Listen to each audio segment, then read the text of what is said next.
grizzled and gray, talking about Star Wars from back in the day. You got a talk show called Geeky Geezus, it's true, spinning old tales about the stuff that went through. From Atari to Trek, they know every line. A Geeky Geezus, man, they're feeling just fine. Like Pacelli's got a lightsaber, he swings it with pride. A Boomer's got a Game Boy, plays it deep in the night. They're ranting about He-Man and old X-Men too. A Geeky Geezus, they're the nerdiest crew, talking Transformers, toys that twist and they turn, singing blues for the geek life, the hearts still burn. Oh, Geeky Geezus, they're living the dream, talking comics and movies, they're busting the seams. From Battlestar reruns to D&D lore, they're preaching the gospel of geek evermore. Be Pacelli and Boomer, they'll never grow old. A Geeky Geezus with hearts made of gold.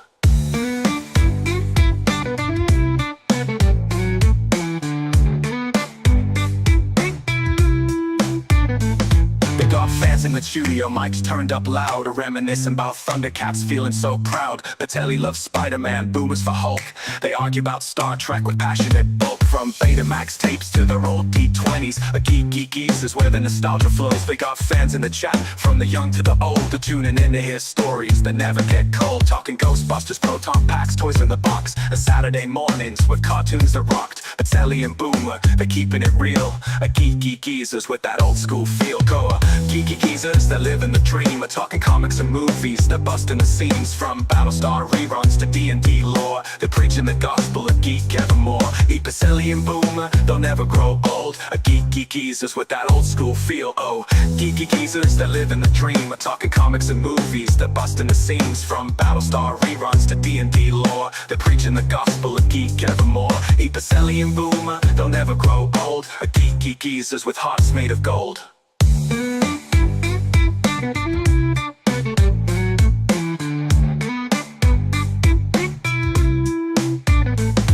They're singing the blues for the games that they played, for the VHS tapes and the arcades that frayed. But the spirits are young, though the hair's turning white. A Geeky Geezus keep the nerd fire alight. So tune in each week to the Geeky Geezus show. Pacelli and Boomer, let the good times flow. From X-Files to X-Men, they're dropping the news, singing praises of geek life with them old blues. Pacelli and Boomer, forever they'll be. A Geeky Geezus living wild and free.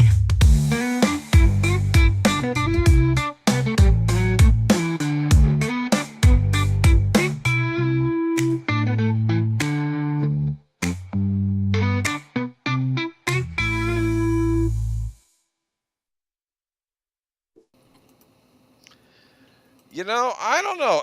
From X-Files to X-Men, I think those are more my thing than your thing. Well, that's true. Yeah. Not that I'm obsessed with the X-Men, but I did grow to like them because of that 90s cartoon. And then the Fawkes movies, which were hit and miss, but I still like them better than any modern Disney output. I was pretty much stretching it with the Thundercats. Neither one of us is really big on Thundercats. Quiet you. Anyway, welcome everybody to Geeky Geezus, where we love every geeky thing, no matter how obscure, and we're always the number one fan. Yes, sorry. Exactly right. Number one Thundercats fan here. Love Lionel, not that's the train set line. We love Lionel trains here too. We love it all. That's true. I love the there was a what was it, Robot Chicken that did a riff on the Thundercats where Mumra is pretending to be to infiltrate them, becomes like their maid or something like that, and then accidentally walks in on Cheetara giving herself a bath the way a cat does, and gets all hot and bothered. And I'm like thinking about, Cheetara probably created a whole generation of furries. Yeah, it's probably true. Yeah.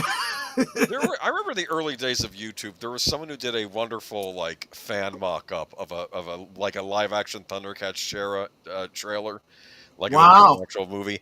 And instead they used the woman from Farscape, who later seasons, they used her as Cheetara in the trailer. And then they had Vin Diesel, but they tinted his skin blue like the one of the characters in it. And because that character was bald, right? Yeah, exactly. Yeah, so it was and there's even a line where Vin Diesel, this is from Riddick, where he says it's an animal thing, Yeah, that's pretty cool. Oh, so in other words, it was all like digitally edited. It was all like repurposing things from other science fiction Nice. things. Like they And got that the is actress from Farscape in there. kind of like the one that they did with the Justice League, if it was back in the 70s Yes. and 80s. With Kind of like that, yeah. Yeah. But what was I going to say about that? Did you? Of course, you saw the live action commercial or promo for. No. It was literally a commercial. I don't know if it was for a car company or something, but it was a Norwegian commercial that did live action of the kids from the Dungeons and Dragons cartoon. Really? It is so good. I mean, you see this and you're like, if you're going to do a live action something or other, that's what we want. I need to check that out now. I'll look for Yeah. that. First off, let me say hi to Lynn Green. Welcome to the show. I think you were first. Thank you you. for liking. It's always liked us. She really, really liked us. Marc Malnekoff. I claim this place in the chat. Copla, drive by. Thank you. Thanks. Marc Malnekoff. He's probably working tonight. He's had a really busy week in the dilithium. Great show, mine. geezers. Hope everyone has a great week. Thank you, Big Al. We will do our best, though we are going to be talking about Jimmy Kimmel a little bit, so we'll see how that goes. He's unfortunately a big part of this stream. I don't know how in depth I'm going to go into each of these articles because I'm we can almost just read the head titles and you have an article. Just comment and move on to the next one. Yeah. Jessica Hardo, welcome. Oh, and of course, Netter of Netters Network. By the way, I didn't introduce us, did I? Welcome to Geeky Geezers. I'm your host, Agent Boomer. This is my co-host, Bob Pacelli, and my other co-host, Netter of Netters Network. Welcome, everybody. It has become so old home week. We just assume that everybody here is the usual suspects. Y'all know us. We all know you. Welcome, Connie Cleary, welcome, and Zatopia, welcome, and Ruby Hugh. We want to give a special shout out to you for gifting a membership to Netters Network. You are just so generous and so wonderful, and join us. Join me for Liquid Lunch tomorrow. I have a little bit of a. It's not anything big. Don't get too excited. I don't want to sound like clickbait here, but I'm going to have a little bit of a channel announcement for tomorrow. So. Try to join me if you can join me. I also want to thank Geek Flag with Nate for the $2 super chat. Yes. Thank you so much, Nate. You are good people. Ruby Hughes, $5 super chat saying can't stay, but have a good one. Yeah, I understand. You're a busy person there, Ruby. And she also did a gifty on my channel for the Horror Cat Dad. Yep, welcome back to membership, Horror Cat Dad. Welcome. And like I say, thank you, Geek Flag, for the super chat. And I keep thinking when he says, how you doing, it's like, Joey. How you doing? I miss Friends. I miss comedies. Do too. Well, you're not wrong. It's gotten pretty rough out there. And we're going to probably be talking a little bit about what constitutes comedy and what constitutes just belly aching. I'm trying not to swear on this channel, but this is going to be a hard one tonight. I understand. I feel like a certain industry is just filled with idiots, and another expletive I want to use. It's not just the industry either. Jerks. Everybody that listens to them and gives them airtime, and most of social media, for crying out loud. The sheer volume of idiocy that I'm seeing lately, just I don't understand. I mean, I don't know. Deleted Scene says he needs a theme song. Okay, I'll work on it. 21 sort of has a theme song, doesn't it? I mean, there's no lyrics, but. Well, yeah, it's the what's it called, White Bat Studios or something like that. It's a great channel with great music that they allow you to use, and this one just was so perfect for Twin Peaks. I didn't see any reason to go any further, but yeah. I think Deleted Scenes as a whole. Let me work on that. Let me see what I can come up with for you, buddy. Speaking of Deleted Scenes, y'all got to say hello to the rest of the chat. We're getting there. Okay. We're getting there. I just said hi. Hello, Jessica Hardo. Hello, Connie Cleary. Hello, all the people coming over from Unscripted's channel. Exactly. Rough day today.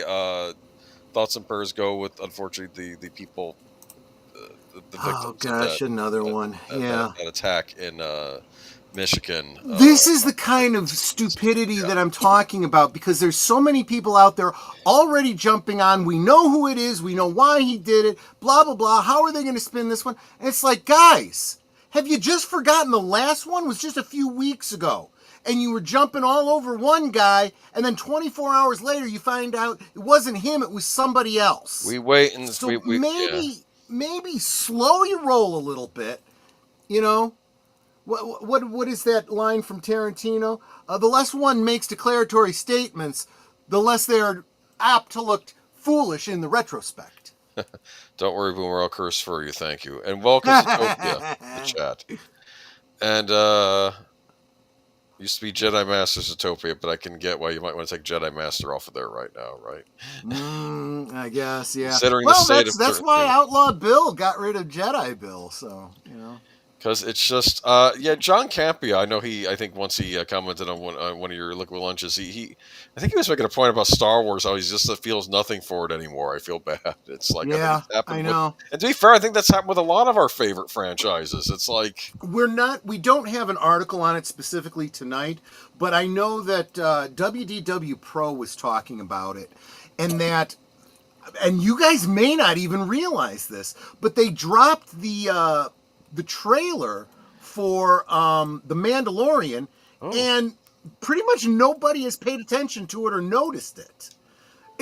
People have gotten that apathetic about Star Wars. They don't even care about the trailer for The Mandalorian. For the movie, I take it. Yeah. Okay. Yeah, I didn't realize that it dropped. All right. See, that's what I'm talking about. We're not even paying attention anymore because we are so. I didn't even think to put that as a news story because no one cares. Okay. And thank you, Big Al. He dropped the link to it was for Renault, the Renault D&D commercial. Oh, okay, cool. Thank you, Big Al. So you can check that out at your leisure. But that's pretty cool stuff. Yeah. So do you want to bring the presentation up? Thanks to you, I can. Yes. We're having some technical difficulty behind the scenes, but I think it's all good now. And that's okay because it gave me a chance to insert another game. Because for good old days tonight, we're talking about a portable gaming console that none of you may have heard of, but for its time, it was revolutionary. And this is the Atari Lynx.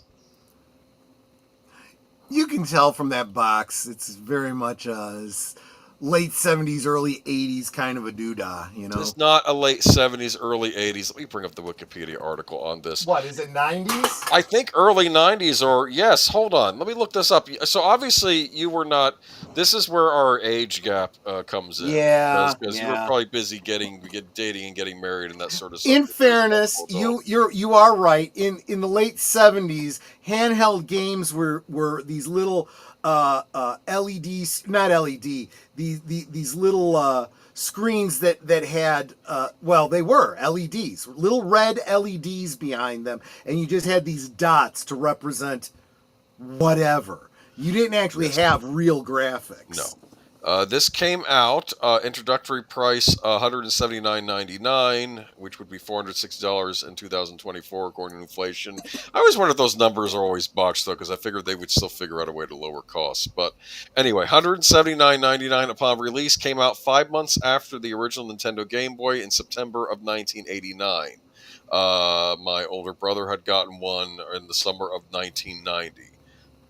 This was a portable game console, which, let's be blunt, a lot more advanced looking than the Game Boy at the time. The Game Boy, true. Yeah. I want to call it black and white, but it was really just 4 shades of green. Okay, that's and no backlighting either. You had to.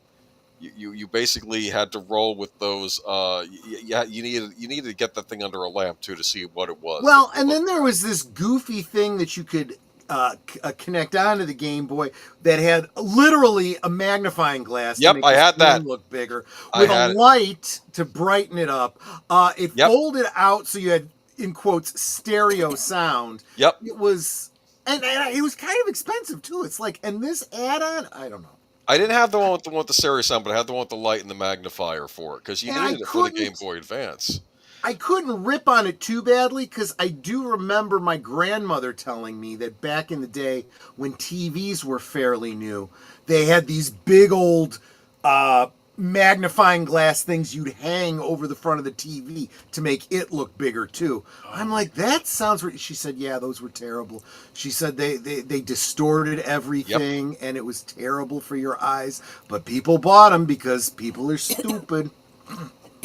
I mean, it's weird. It's weird how technology comes about. I remember I was visiting Franklin Delano Roosevelt's house once, and I got to see an early version of the television set. Because remember, the television set did exist prior to World War II. They just weren't widely owned. Few people owned those things. And his television set, it opened up, and what happened was, it reflected off like a top thing. Like you kind of open it. I don't want to say like a record player, but like you kind of opened up a wood panel, and then something reflected down onto a mirror, and you stared down at it.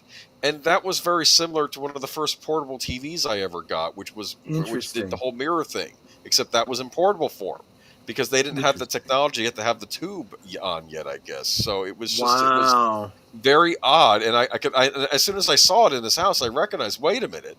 This is my portable television that I spent $100 on. And I knew about, that generation of TV, but I always wondered, what the hell did they watch on it? It wasn't like, years later when you had, studios putting out regular television. It's like, what was broadcast? News, perhaps? Maybe. I don't know. Now, of course, that gets me starting to think some sort of retrofuturism where FDR is having TV phone conversations with his generals during World War II. You never know. Yeah, You never know. Under wraps, perhaps. Anyway. Right. So here we are. This is the Atari Lynx, though. This was a full-color portable backlit screen. Yeah. And it looks pretty cool. Pretty advanced. Took batteries, or you could use a portable power charger, plug it into the wall. And it was actually, I think technically it was a 16-bit portable. It didn't have high resolution, though. That was the one thing where a lot of the graphics on it looked kind of blocky. But it could do this. What were the effects on the Super Nintendo? Like the Mode 7, that kind of scaling, which the Super Nintendo touted it when it came out. But here you have the Lynx doing it a couple years earlier on a portable machine. Yeah. RCA 1930 sites was debuted in New York City Fair with a price tag of $600. Very few people actually own one. Yeah, because it's expensive. That's what people don't understand. Even the only reason I think that we had such a high adoption rate early on of the high definition television is I think people thought they weren't going to be able to watch TV anymore because they kept saying, "Oh, it's not going to be able to get the signals anymore." Not understanding that, look, if you're using satellite or cable, this doesn't affect you at all. Yeah, you can just get the stuff hooked up to your TV like always. Yeah, go ahead. Yeah. The other thing is that this is, history doesn't repeat, but it rhymes. Every time a new technology comes out, it's always very expensive until it, becomes more and more common. The prices then start coming down. We saw it happen with physical media. We saw it with televisions. We saw it with computers. We saw it with everything. Lester is saying that the Game Boy was a cream spinach color. It was. Screen. Sega used to make fun of it on its commercials because Sega had the Game Gear, which was their color portable. Again, though, Game Gear 8-bit system. This was 16-bit right here. This is Atari's. Yeah. 16-bit, though I would argue that a lot of the software output on it was by Epix Games. They did a lot of Commodore 64 games. They released a lot of stuff on this thing. But Fedora, welcome, Jack and 45. All right. Thank you so much. And Booger, good to see you, my friend. There it is, and it's all its glory. It is pretty sleek looking. Yeah, it was funny because, again, they did a focus testing, and they had a smaller model and a larger model. The focus testing said, let's get the larger model. Big mistake. Portable systems should not be real large. Not that stops modern portable systems from being huge, which doesn't make them really portable, does it? But anyway. True. I'm looking at you, Nintendo Switch and Steam Deck. Okay, well, anyway. But did you guys used to take this in like car trips and stuff and play in the car and stuff? My brother would take it with him places, but here's another problem with this, and this is the big thing that I think led to its downfall. It would eat batteries. Oh gosh. And you could buy it later on. They came up, I think, with like a battery pack that you could charge or something and hook onto it. Or maybe it was just something you could put C batteries into so it would last longer. But Nintendo actually, they understood that, yeah, the Game Boy may only have 4 little pixel colors, 4 shades of green, and it may only, and it's not backlit, but do you really need fancy graphics for Tetris? No, and the batteries last a long time. They understood it was battery life. Yeah. That, and of course later on, batteries would improve, and they'd have rechargeable batteries in systems, and it would eventually, where you could have these backlit color systems that would last a while, but the technology wasn't there yet. But let me tell you a little bit about the games. California Games was the pack-in. You might have played this on the Commodore 64. With like doesn't look surfing familiar to me. and the No, hacky I don't sack. think so. Okay. No, not this one. Oh, look, this version of the links is at my local antique shop. That's interesting, Jesse. Who knows if it still works? No, it's an antique at this point. I can't even. It's an antique. Oh, no, I it feel is an terrible. antique at this point. I'm sorry. It Yikes, happens. Yikes. Look at that. You have look at that. You can play surfing. I remember the commercials had these kids in high school, not even high school, it's elementary school, and they all have their Atari Lynxes, and they're hooking them up through cables because you could do up to 4 players, and they're all in the boys' bathroom stalls, and they're playing the surfing game on the toilet stalls while they're supposed to be in class. I loved that thing. Oh, the Link would overheat. Well, that's interesting. I didn't know the Lynx would overheat because it was powerful. Yeah. Look at those graphics, though, huh? Is that Missile Command? It's a new version of Missile Command they made exclusively for the Lynx. That's pretty cool. That's pretty cool. It came packed in with a souped-up version of Asteroids as well. But let's see. That's Rygar by Tecmo. That you saw that on the front of the box. Right. I was always impressed with this. This is an arcade game that got a port on the Lynx. Pretty good port, I thought. All things considered. Now we get to the box art. Slime World, huh? Yeah. Oh, the 8 and 16-bit era of games where they would just throw anything at the wall and see what stuck. I miss it. Slime World. You're literally crawling around a world of slime and shooting at things. Come on. What more can you ask for in a game, right? There you go. That's just slime bait in the corner. Let's see here. Chips Challenge. This was also available on PCs, but I had Chips Challenge. Yes, okay. This I played. Yeah, so the Atari Lynx got a version of this game too. I like Nerdy Chip. Isn't he like stuck in a computer? Is that what the thing is? He's collecting chips because he's stuck in a computer world or something? Something like that, yeah. I have vague memories about it. Like a puzzle game, yeah. So you had to like do things in a certain order. There he is in the Lynx version. This actually game is a lot of fun. It still is. I think you can still find it for purchase on like Steam or places like that. Oh, I'm sure. A version of it. Gates of Zendikon. This is like a shoot 'em up, but really amazing graphics. So look at that color, huh? That is wild. For 89? Yeah. Amazing. And portable, too. I mean, come on. Gauntlet! Yes! Not just Gauntlet. Gauntlet the Third Encounter. Okay. This is like an exclusive Gauntlet game made for the Lynx. People thought it was another game they repurposed as a Gauntlet game. You had so many characters to choose from in this version. That I think is some kind of... It's not the Valkyrie. I think it's like an Amazon or something character you could choose from. Yeah. You could you could be a football player and throw like footballs at things. Okay, it's That's ridiculous. Funny. But yeah, they had an exclusive Gauntlet game that was pretty cool. Ninja Gaiden. Hi. Right. Yeah, that was, and this is the arcade game. Remember you said you liked the arcade game. It was actually the arcade game. They got what happened? I don't know. I don't know. Is that all that you got out there? Maybe. Oh, no! Oh, jeez. Okay. We were having some technical difficulties earlier, people. I could always share screen, worst case scenario. Okay. Yeah. Let me do that. Let me call it up. Give me a all second right. here. Oh my goodness, we were so close. I am pissed at EVMux. I am not going to be renewing next year. I'm telling you.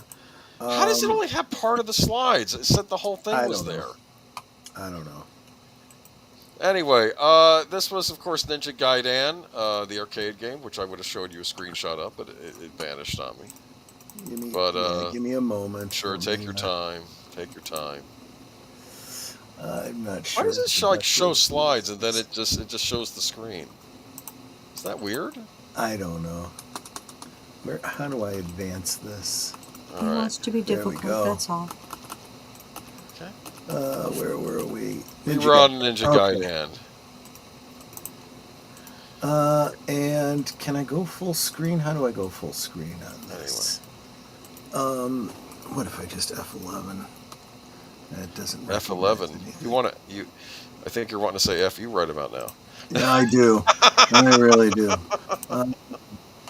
Sorry, I should have checked before we went live. I thought it uploaded okay, though. It looked okay when we looked at it.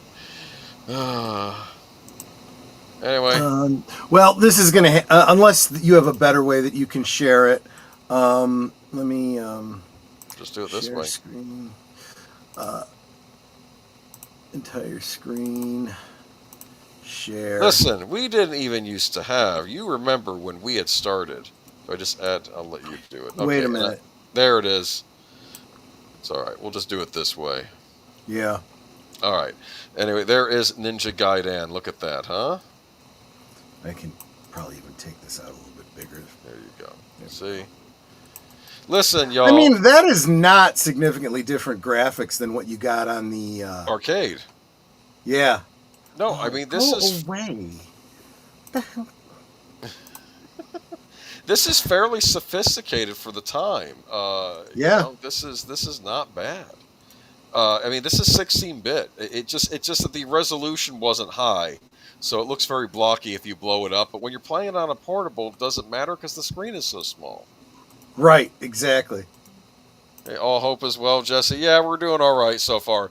Keep in mind, y'all, that the presentations didn't even used to be a thing. That was something we added later. It used to just be our voices in the void. But go ahead, let's go to the next one. Ms. Pac-Man. Ms. Pac-Man, yeah. Got a version of Ms. Pac-Man. Yeah. Striking for women's liberation there. Look at that, huh? And if you go to the right, go the next clip, you'll see the next one. There you go. Oh, that's actually better graphics than you got on the Atari 2600. It's not bad. It's not... You notice how the ghosts, they don't have the full eyes? When it would go to cutscenes or the main menu screen, you'd see the ghosts full on, but I think because they had to shrink it down so much, they had to make them look more simplistic. But it's a decent version of Ms. Pac-Man, especially for a portable title. Yeah, not bad.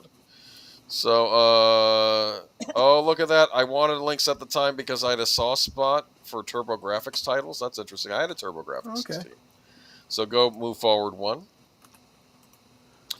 This is Dracula the Undead. This is very interesting. This is the only example of a point-click adventure game on the links. And it was. It starts out with Bram Stoker talking to you. Says, I'm talking to you from 1895, but we are going to present Dracula in a way that I could have only dreamed of presenting to you back in the late 1800s. And basically, it's the first part of Dracula. Jonathan Harker stuck in the house, in the castle, and trying to get out. And it's basically like a point-click adventure game. See, so and it has that whole sepia tone look to it. Kinda, so yeah. I dig it. It's rather cool, yeah. So go ahead and let's go forward again.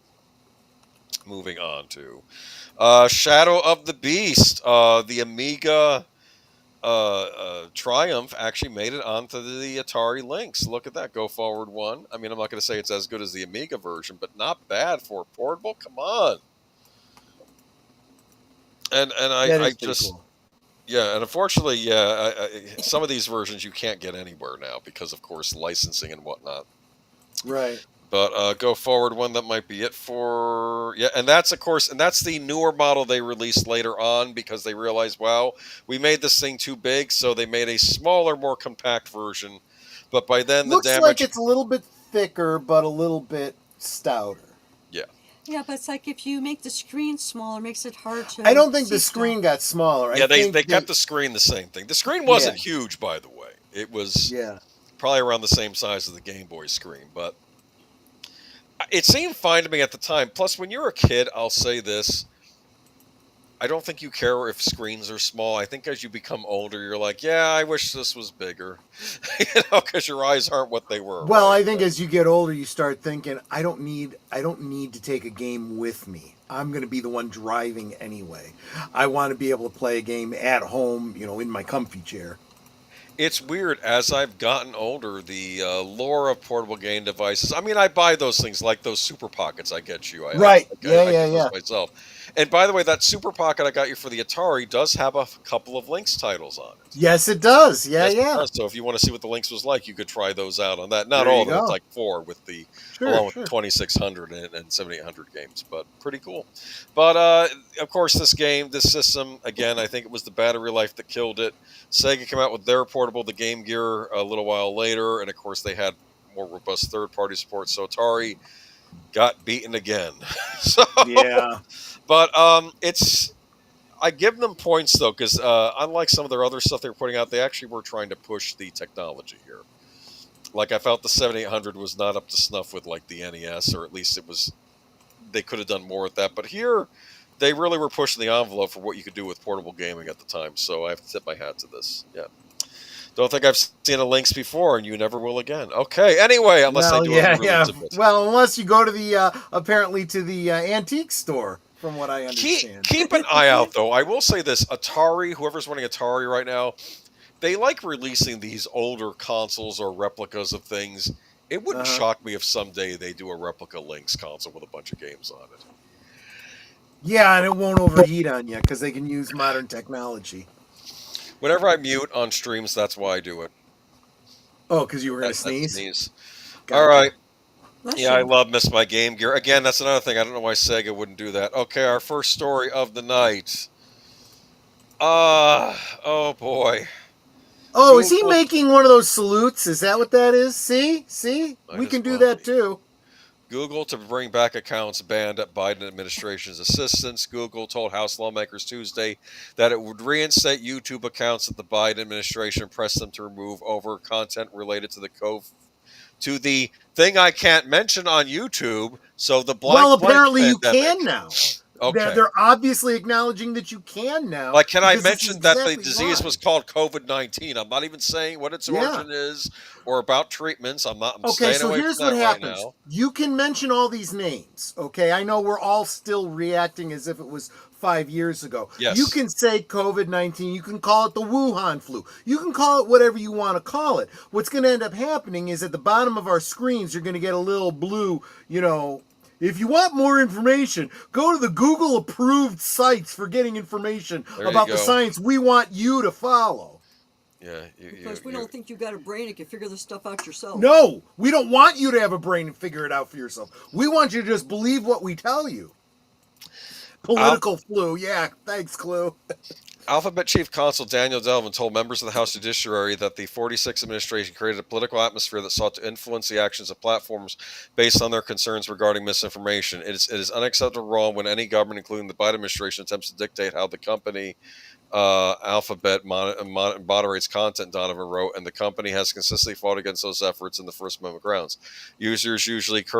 Users, including current FBI Director Dan Bongino, now White House Counterterrorism Chief Sebastian Gorka, and War Room Podcast host Steve Bannon, had been yanked off YouTube video site in recent years after being flagged for repeated violations of COVID-19 and election integrity policies. Those users will now be able to rejoin the platform, according to Donovan's letter, a copy of which was obtained by the Post. Not good enough. I agree. Not by a long shot. You were yanking people out with no good reason, and now you're blaming it on a prior administration. These were your decisions. You can go ahead and blame and say you were coerced or bullied into it. I'm not buying. Yeah, there is nothing that's, if they felt that strongly about it, they should have and could have. They could have sounded the alarm, and they could have gone to court over it, and they could have gotten all their Hollywood friends to sign a petition about free speech. I'm getting a little ahead of myself. Yeah, here. well, it's free speech for one side, not for the other. That's what I'm getting the impression of. Rules for thee, but not for me. Exactly. Like not being able to air tributes to certain people who were unfortunately cut down recently. Anyway, those users will now be able to rejoin the platform. Yeah, okay. YouTube takes seriously the importance of protecting free expression access to a range of viewpoints. Donovan said that's a lie. Of course, I don't want to say that because then I'll get yanked. Anyway, YouTube values conservative voices on its platform, recognize that these creators have extensive reach and play an important role in civic discourse. You have gotten rid of people who have done nothing wrong except express opinions contrary to the mainstream. That's it. You have ruined livelihoods on this, and you gave no reason. I'm sorry. There's got to be an investigation. This doesn't end here, and I hope whoever's opened this up keeps pressing them. This is ridiculous. Yep. Not even for my sake, just for other people's sakes. We'll be following this story closely. Hopefully that's not the end of this. Ridiculous. Looks like Steve Jobs of Wish. Oh, interesting. Yeah, okay. Yeah, kinda.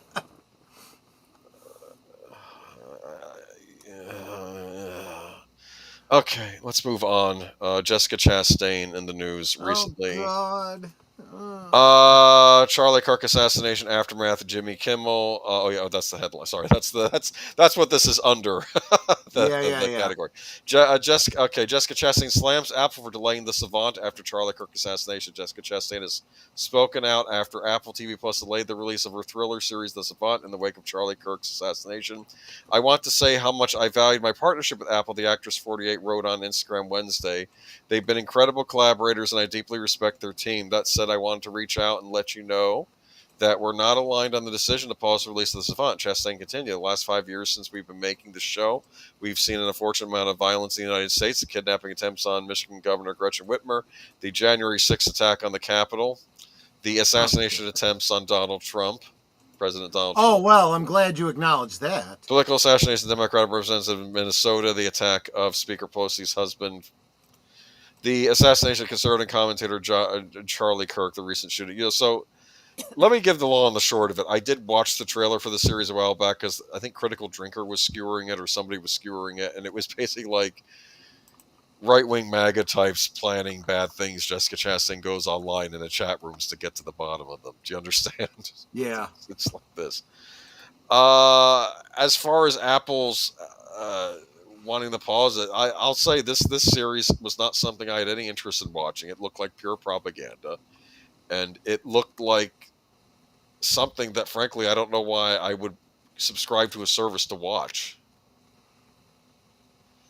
But yeah, Apple TV said in a statement, after careful consideration, we have made the decision to postpone this event. We appreciate your understanding. We look forward to releasing the series at a future date. So I guess they're afraid because of the Kirk assassination. Mm-hmm.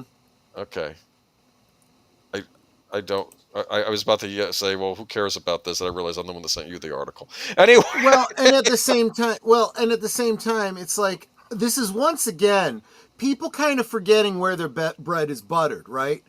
If you're on a platform, like we are here on YouTube, and we can be critical of them for certain, Google and so forth. But in her case, she's literally on Apple TV. Yeah. And if they don't want to have you on at all, you're gone. We'll get more into that in a little bit. Yeah. So, maybe just say, thank you. I understand you had to interrupt the intended premiere of my show. But thank you for having me on at all. No, you just got to get critical. And honestly, all it takes is somebody above her at Apple to say, I didn't really like this show to begin with. Bye. Boing. Tax credit time. Yeah, exactly. I mean, seriously, I don't know why actors keep opening their mouth about this stuff. If the company wants to postpone the series, they get to do it. When you own the platform, you can decide what happens. Otherwise, shut your damn mouth. You work for them. I don't understand this. Are they worried that it would come out that script gave someone ideas? Oh, interesting. Very interesting.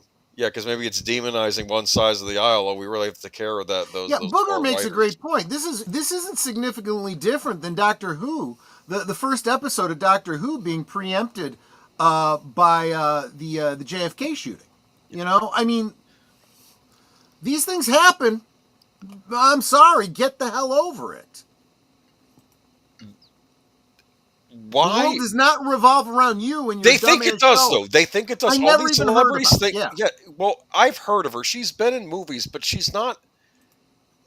She's not the superstar she thinks she is. None of them are. These are not. This is not Humphrey Bogart and Lauren Bacall time, or even the stars we had in the 80s and 90s. I'm sorry, you're not. That's okay because all of these people are going to be replaced by AI. We're going to be talking about that in the very near future. Yes. Okay. Moving on to the next thing. Right. So now we have to run through the. You're a little clunky here, so bear with us. There we go. Whoopee. Yeah. The View address. No, sorry. Hold on. Is this the View? Yeah, the View addresses Jimmy Kimmel's suspension. Funny, Whoopi Goldberg kicked off today's episode of ABC's The View by addressing the elephant in the room. Did y'all really think we weren't going to talk about Jimmy Kimmel? I mean, have you watched the show in the last 29 seasons? No one silences us. The View drew speculation. Yeah, you might want to tell your legal advisor about that. And all the times you've had to retract stuff there, Whoopi. Think that through a little bit. Certain statements about, I think, the Holocaust, I think she said. Anyway. The View drew speculation from viewers and commenters last week when the daytime talker failed to address the suspension of ABC of Kimmel's late night show, Jimmy Kimmel Live. Today, Goldberg explained the show's decision last week. While the news broke last week, Jimmy Kimmel's suspension, we took a breath to see if Jimmy was going to say anything about it at first. She added that the show took the same approach when the news of the upcoming cancellation of CBS The Late Show with Stephen Colbert. Goldberg then slammed the FCC's apparent role in Kimmel's suspension. Someone can say something they shouldn't and get taken off the air, she said, but the government cannot apply pressure or force to someone to be silenced. Again, outright lie. They always say this. I think one guy made some statement about something, but I don't think the FCC took any specific action. They took no official action at all. None of this had anything to do with the FCC. Goldberg added, "We talk about freedom of speech a lot because we are always in somebody's mess because somebody has decided that we have said something that's offensive, but we fight for everybody's right to have freedom of speech." You do? Because I remember Sharon Osbourne having to cry because he defended Piers Morgan for not believing Meghan Merkel when she had an interview. Do you remember that? Yep. Okay, because it means my speech is free. It means your speech is free. If was Sharon Osbourne on The View or was she on the other show? I don't remember, but I remember that was a thing.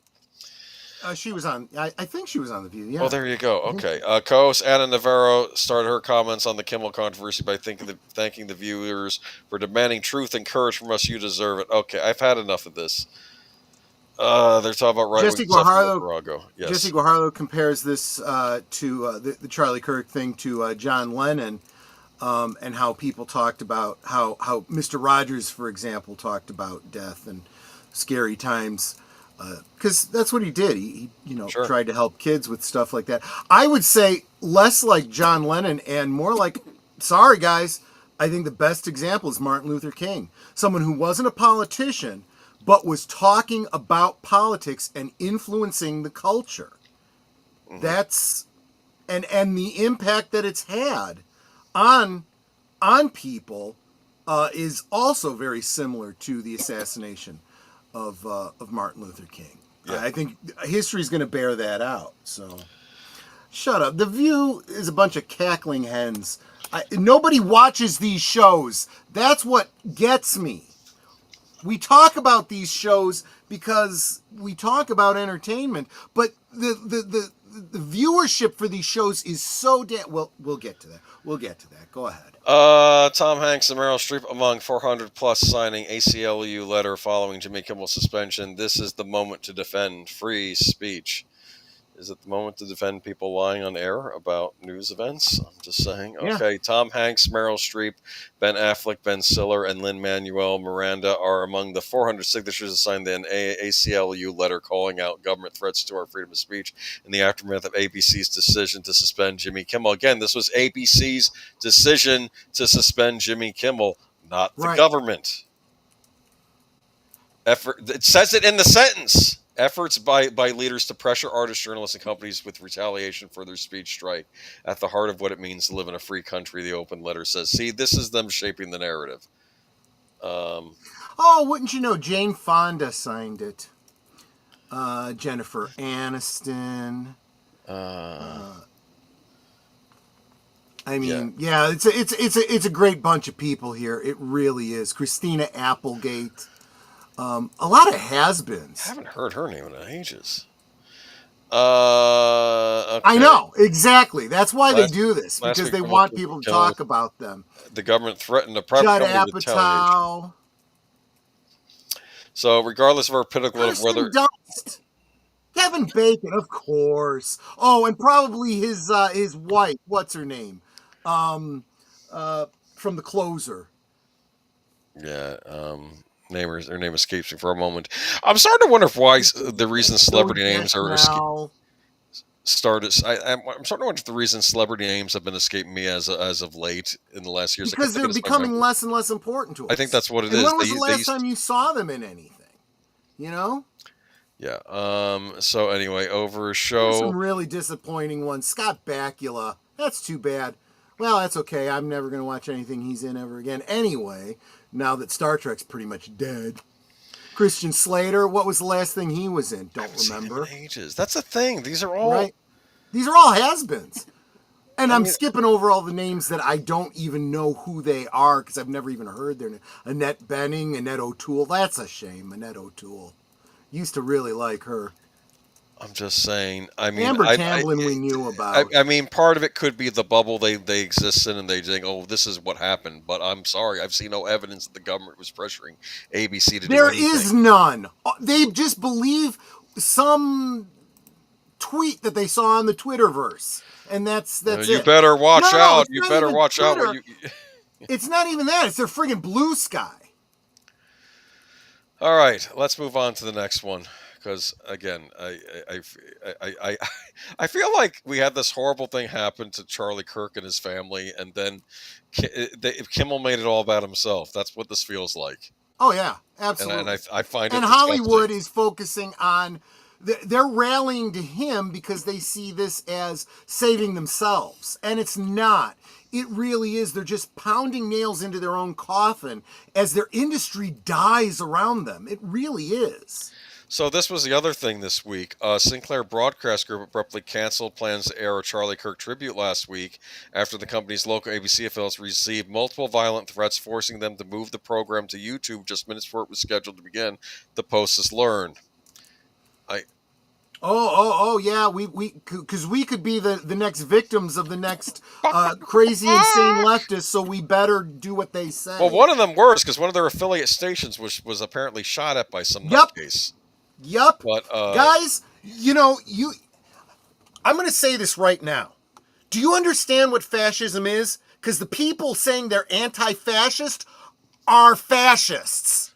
They're literally using fascist tactics to fight people who aren't fascists, but they're calling them fascists to excuse it.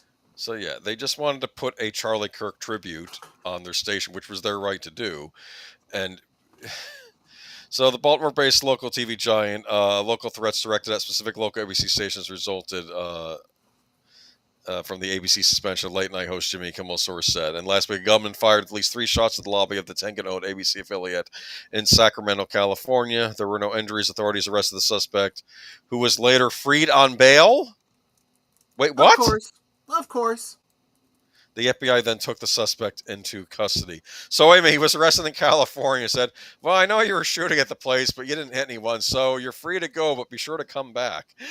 Yeah, be sure you come back for court. Exactly. For court. In the days that followed, Sinclair executives grew increasingly concerned that airing the Kirk tribute would potentially inspire copycat crimes, similar to the shooting in Sacramento, according to the source, who asked not to be identified. Yeah, I know, but you're capitulating to the mob. This is what they want you to do. Sinclair notified both law enforcement and private security firms regarding the threats, the source said. The Post sought to comment on Sinclair. An FBI spokesperson could not immediately be reached for comment. Yeah, you know what it sounds like? It sounds like that the people they're always saying are the ones that are violent are not the ones that they're worried about. They're worried about... never mind. Yeah. Sinclair had announced earlier this week that it would replace Jimmy Kimmel Live with Kirk Special Findings. Okay, that's enough on this. You can watch it on YouTube, or maybe, I don't know. Okay, let's move to the next one. Are we on the next one yet? Yeah, next star to preempt ABC's Jimmy Kimmel Live despite Disney ending suspension. Yes. So next star to preempt ABC's Jimmy Kimmel Live despite Disney any suspension. So here we go. Next Star Media Group announced Tuesday that it will continue preempting Jimmy Kimmel Live despite Disney allowing the show to return to ABC. We made a decision last week to preempt Jimmy Kimmel Live following what ABC referred to as Mr. Kimmel's ill-timed and insensitive comments at a critical time in our national discourse. Also lying about the news. People keep forgetting that he was lying. Okay. We stand by that decision pending assurance that all parties are committed to fostering an environment of respectful, constructive dialogue and markets reserved, the company said in a statement. In the meantime, we note that Jimmy Kimmel Live will be available nationwide on multiple Disney-owned streaming products while our stations will focus on continuing to produce local news and other programming relevant to their respective markets. Nexstar said. Nexstar owns 32 ABC affiliates. Sinclair Broadcast Group, which owns 30 ABC affiliates, also announced Monday that would continue to preempt the show. Okay.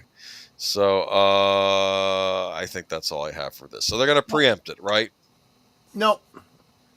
Jimmy Kimmel's staffers know too much. Insiders warns as drama looms ahead. It's very much okay. So this was an inside report. I think you sent this. Yeah, this was pretty interesting.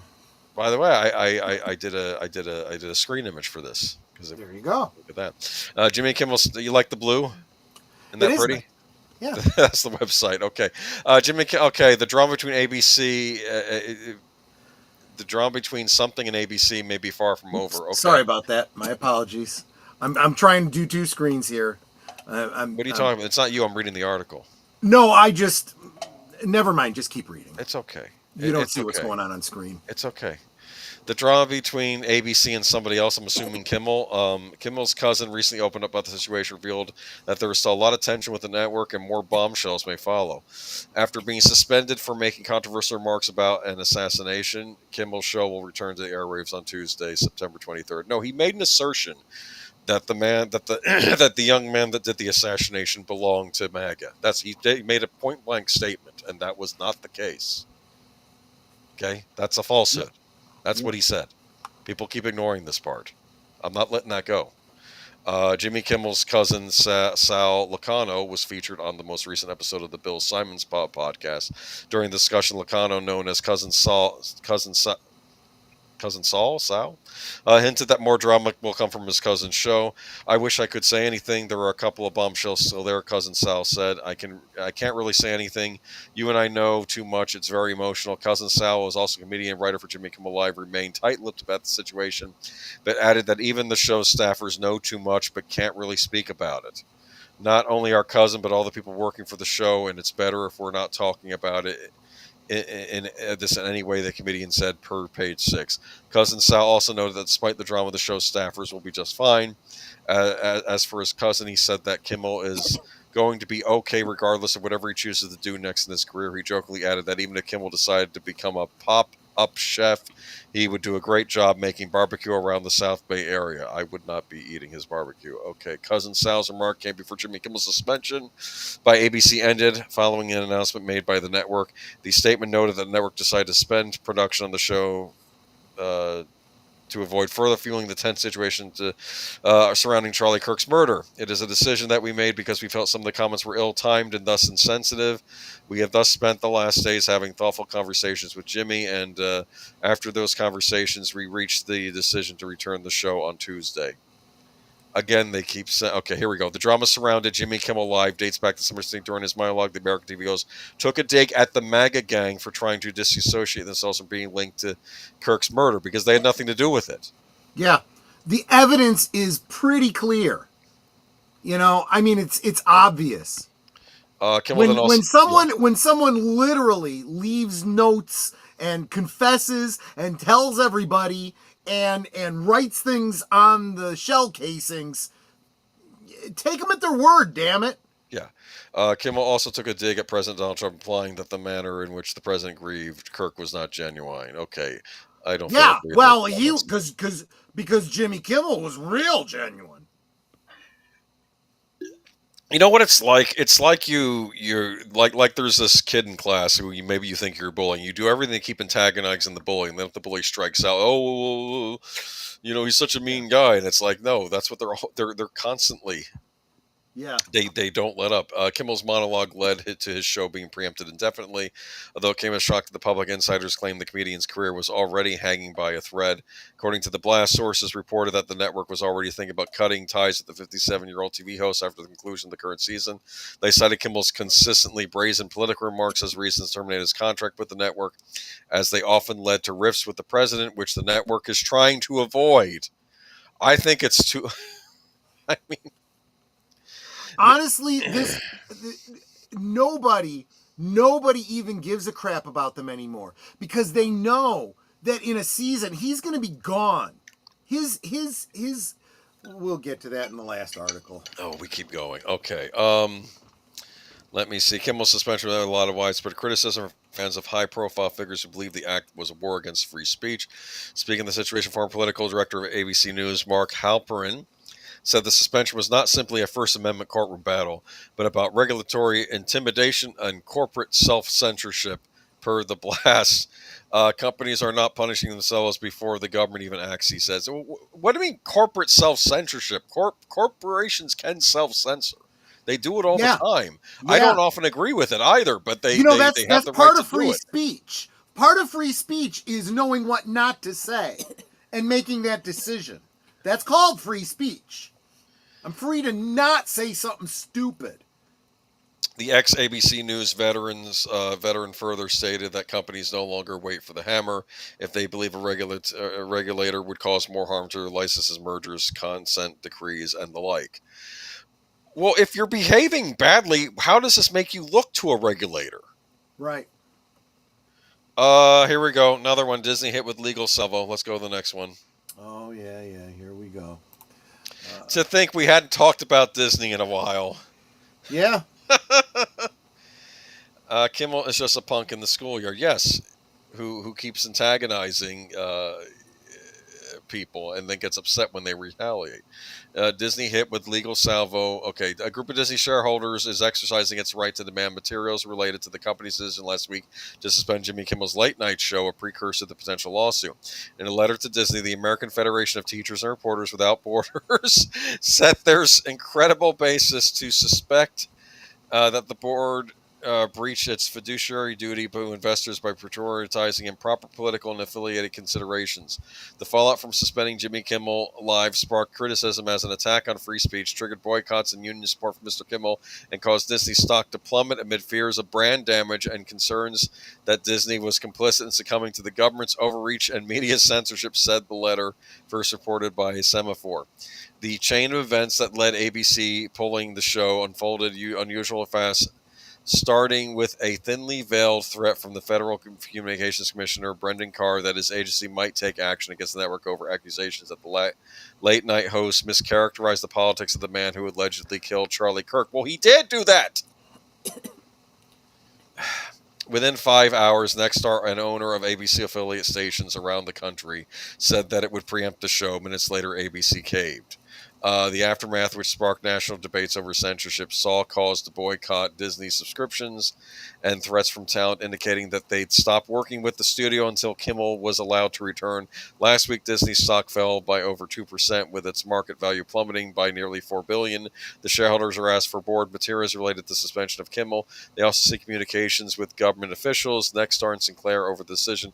Copies of Disney's deals addressing affiliate stations' right to preempt programming, policies regarding moderation of late-night programming, and information on the company's ability to obtain regulatory approval in other areas of its business. The purpose of so-called books and records demand is to investigate potential misconduct.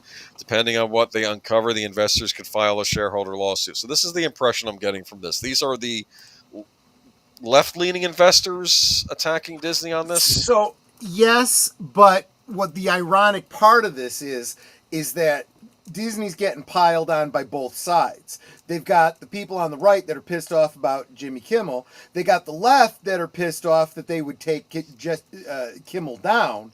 So everybody was boycotting Disney.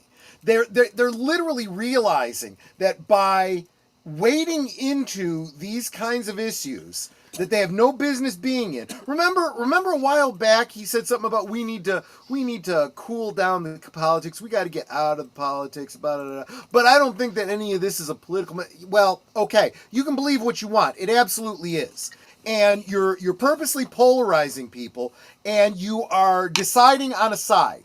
And this is where I want to bring up what Jesse's saying, Troy. I view myself as a centrist person stuck in the middle of two giant parties, wondering why they can't get things done without playing the blame game. I tried not to get involved in politics. However, when other things pop up like war, everyone has an opinion. Everyone needs to have an opinion. My problem with anyone who says, well, I'm a centrist, I don't want to do politics, I don't want to think about this stuff, can't we all just get along? No! That's not how human beings work. There are two sides in many of these arguments. Pick one. Or, you've got to stand for something or you'll fall for anything. And that's exactly what Disney has done. They picked a side and they decided that they were going to push everybody out that didn't agree with them. And then when they go, well, gee, maybe we should moderate. Well, now this new modern audience that they garnered is turning on them because these are the people that you can't keep happy.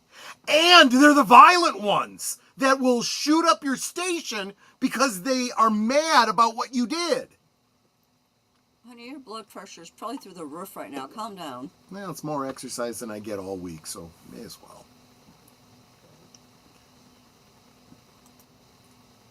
And Boomer's back. He just didn't want to hear me ranting anymore. No, I think you broke the internet there. No, I think no. Maybe. Anyway, but my point is that look, Carr didn't like the fact, and this was, I think, his statement. I think he made the. Oh, you're coming in and out, Boomer. The fact that Kimmel. You're roboting. We're not getting anything you're saying. Lie about, especially in a very highly charged event. And the thing is, whenever you have what the politics of the killer is, but even in this case, I think we already knew what they were by the time he made that statement, and he still made it, and he kept trying to tie it to MAGA when MAGA had nothing, Trump's had nothing to do with this. And I'm just saying, I know it's so obvious. It's so obvious what this is. On the one hand, you've got all these people, cheering for the fact that this kid got killed. That was the most disturbing part of this, actually. Was and you think that it's somebody on his side, someone that agrees with him that killed him? No. Really? How do you make that argument? I mean, please, Jimmy Kimmel, give us your wisdom and insight. Okay. How you think this was a MAGA-related The guy. only way it could have been was if you had a quote-unquote nut on the quote-unquote far right that thought, oh, I'm going to stir things up by killing off a conservative political leader, making people think it was a leftist doing it. But that's not what happened. That's clearly not what happened. Yes, I know. I'm just saying that would be the only theory you could push on this. He's dating a tranny, and living with him. He's rebelling against his religious family. It's like, come on, this kid is a leftist. Just like all the other. He got corrupted too online too. He didn't start out that way. This is nothing new. Anyone paying attention sees it happening. They see it happening in our schools. They see it happening online. These people are being radicalized. And time again. And what happens? Charlie Kirk, they have a memorial for him. A bunch of people get together in a stadium and sing Kumbaya. Whereas George Floyd gets killed and people burn down the city and they march and they close off traffic. These people are not the same. No, okay? I found it very bizarre. I didn't even bother with this, but I think Angelina Jolie or somebody was making a comment about the funeral thing. And anyone who watches that funeral, that there was nothing but an outpouring of love at that funeral. There's nothing negative in that funeral that I could tell. I don't know. If you are projecting some sort of evil on them, you need to look in a mirror. Yeah. You really do. You really, really do. And then go back and look at your Summer of Love and George Floyd and, all the protests. Hey, that's when I started streaming. Yeah, it's true. Oh, wait, I meant to get rid of that. Okay, moving on to the next article. Yeah, because it just keeps getting better and better, doesn't it? This one, like... We don't have to spend a lot of time on this. Sinclair and next star cave, and they're like, okay, fine, don't shoot up our studios anymore. We'll let you we'll let you listen to your lefty propaganda. But you said that you were going to do it because, one, his ratings suck, especially in these areas where they really don't appreciate his commentary, and isn't. And I don't know. I keep thinking that the guys running Sinclair next to, listen, man, you don't understand. We got a family. We got kids. It's like just cowards. Just nothing but cowards. I'm just done. All right, moving on. I don't. Yeah, you know what? I'm not going to read the article. You're right. Let's move on. Forget it. Wait a minute. A man has been shot with a starter pistol and beaten to death with a baton. Police believe it's race related. Yeah, exactly. Okay. Yeah, this one you don't even need to say much else about. They caved. But yeah, his ratings are in the toilet because he sucks. So he's a terrible talk show host. Comes back on and he's like, I want to thank everybody. I want to thank Trump and whatnot for giving me the best ratings I've had in months. You know, blah, blah, blah, blah. Sure. Everyone came back the one day that you came back just to see if you said anything. And then they disappeared. You know what this means, too? The lesson Kimmel is going to take from this is, well, wait a minute. If I have to say controversial things and get people angry to get my ratings up, I have to keep doing that. So you know he's going to do something else stupid in the future. It's going to happen. Very likely. He's going to test the waters again. Because right now he said there was no consequence for my actions. Next star, Disney unsuspended me. I got this huge outpouring of love from Hollywood. Of course, his ratings are in the toilet, but he's not on the air for ratings at this point. This is not about making money. The show does not exist to make money. No. The staff that's getting paid. Her show does not make as much money as his damn salary. They are literally losing money on every episode. So why Disney are keeping him on the air? It's for other purposes. That's the only thing I can think of. He must be exactly right, and they're getting their money from somewhere else. They're just because USAID was shut down doesn't mean there aren't still NGOs out there funneling money into them, saying no, you will keep this show on. You will keep pushing this message if you want this money. Yeah. So Disney and ABC spent much of this week trying to trumpet the big Jimmy Kimmel return to late night television after the host spread misinformation about Charlie Kirk tragedy as a ratings comeback story. On paper, the numbers for his first night back look like a victory. Roughly 6.3 million viewers tuned in September 23rd, marking his strongest performance in over a decade. But the spike didn't last. By the very next night, viewership had plummeted to about 2.4 million, according to Nielsen ratings cited by Outkick. That represents 60-70% overnight collapse. Yeah, because people watch the show and they realize, wow, this guy really sucks. Yeah. They probably never heard of him before this controversy. What happens is they tune into his show and they're like, I didn't hear a single thing that made me laugh. All it did was make me angry. Even the people that friggin' agree with him come away from it more angry than they started at the beginning of the show. Yeah. In plain terms, most of the audience that tuned in to see what the fuss was about immediately vanished, leaving Kimmel right back in the rut he was before the suspension. Affiliates were never fully on board. It's also important to remember that Kimmel's return wasn't a full comeback to every home. Two of the nation's largest affiliate groups, including Nexstar, initially refused to air the program on their ABC stations. Yes, but they still caved. Today, those companies represent nearly a quarter of American households. Their stance was clear. They didn't want to broadcast a host who had alienated the viewers with hyper-partisan commentary, particularly after his remarks in the wake of Charlie Kirk's tragic death. You need to stop, not watching Kimmel, the people in these areas. Stop watching the channel, period. Yeah. Be done with it. ABC celebration of the first night numbers. Well, honestly, I don't understand why anyone's watching terrestrial TV anymore anyway, for crying out loud. Yeah, I don't know. You have so many other options. You have complete control over what you watch. You don't need to be watching network television. Yeah. Only on September 26th, 3 days after return to both Sinclair and Nexstar fold and put the program back on the air. By then, the damage to Kimmel's ratings momentum had already been obvious. Disney spin versus reality. Disney, which owns ABC, is trying to frame Kimmel's return as a major cultural moment. The company has pointed to viral clips of his monologue circulating on YouTube and TikTok. Yes, when he did that crying. Remember that? You probably caught that. Yes. The crying without any tears. Yeah. But viral clips don't equal sustained ratings, and they certainly don't. Never once said Charlie's name. By the way. Well, Kimmel. That poor man, that poor guy. Yeah, never. They're treating Kimmel like the victim in all this. Yeah. I'm just. If anything, Disney's reliance on social media metrics highlights just how fragile the situation really is. As a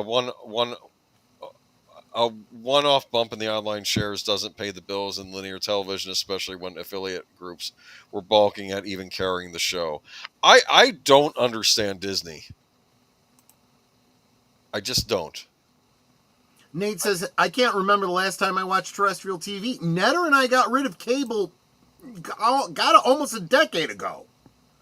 We have not been watching commercial television forever.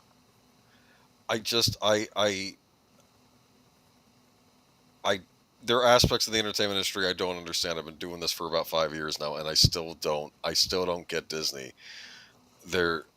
Unless they're in league with whatever these organizations are that were threatening these affiliates. I just don't get it. I guess it's politics at the end of the day. Yep. Pretty much. Okay. Pretty much. Moving on. And them trying to move the cookies around on the plate to make them look like more, because he's trying to keep his job. It's exactly what you said. He's going to keep now saying ridiculous things that are going to actually probably start pushing the FCC to start getting involved. They haven't, despite what they've said, but eventually they're going to have to say, you know what? We're done. You're done. You cried about it long enough. Now we're actually going to do it. Yeah. And Horking, my voice or my throat is a little bit better from Thursday. But now I also have a low-grade fever, so yay! Yeah. Oh, I'm sorry, Netter. If you need to lie down or anything or whatever, feel free. Yeah. Oh yeah, it's like I've been sleeping in Saturday and Sunday. All right. Well, take care of yourself. All right. Yeah, and I made more of my elixir, so. Yeah, definitely do that. And some what do they call the honey lemon stuff that she does. Yeah. I was gonna say ice packs too for the forehead. Oh yeah, true. Xbox handhelds will be more expensive than you thought. No, they're about what I thought they'd be. Yeah.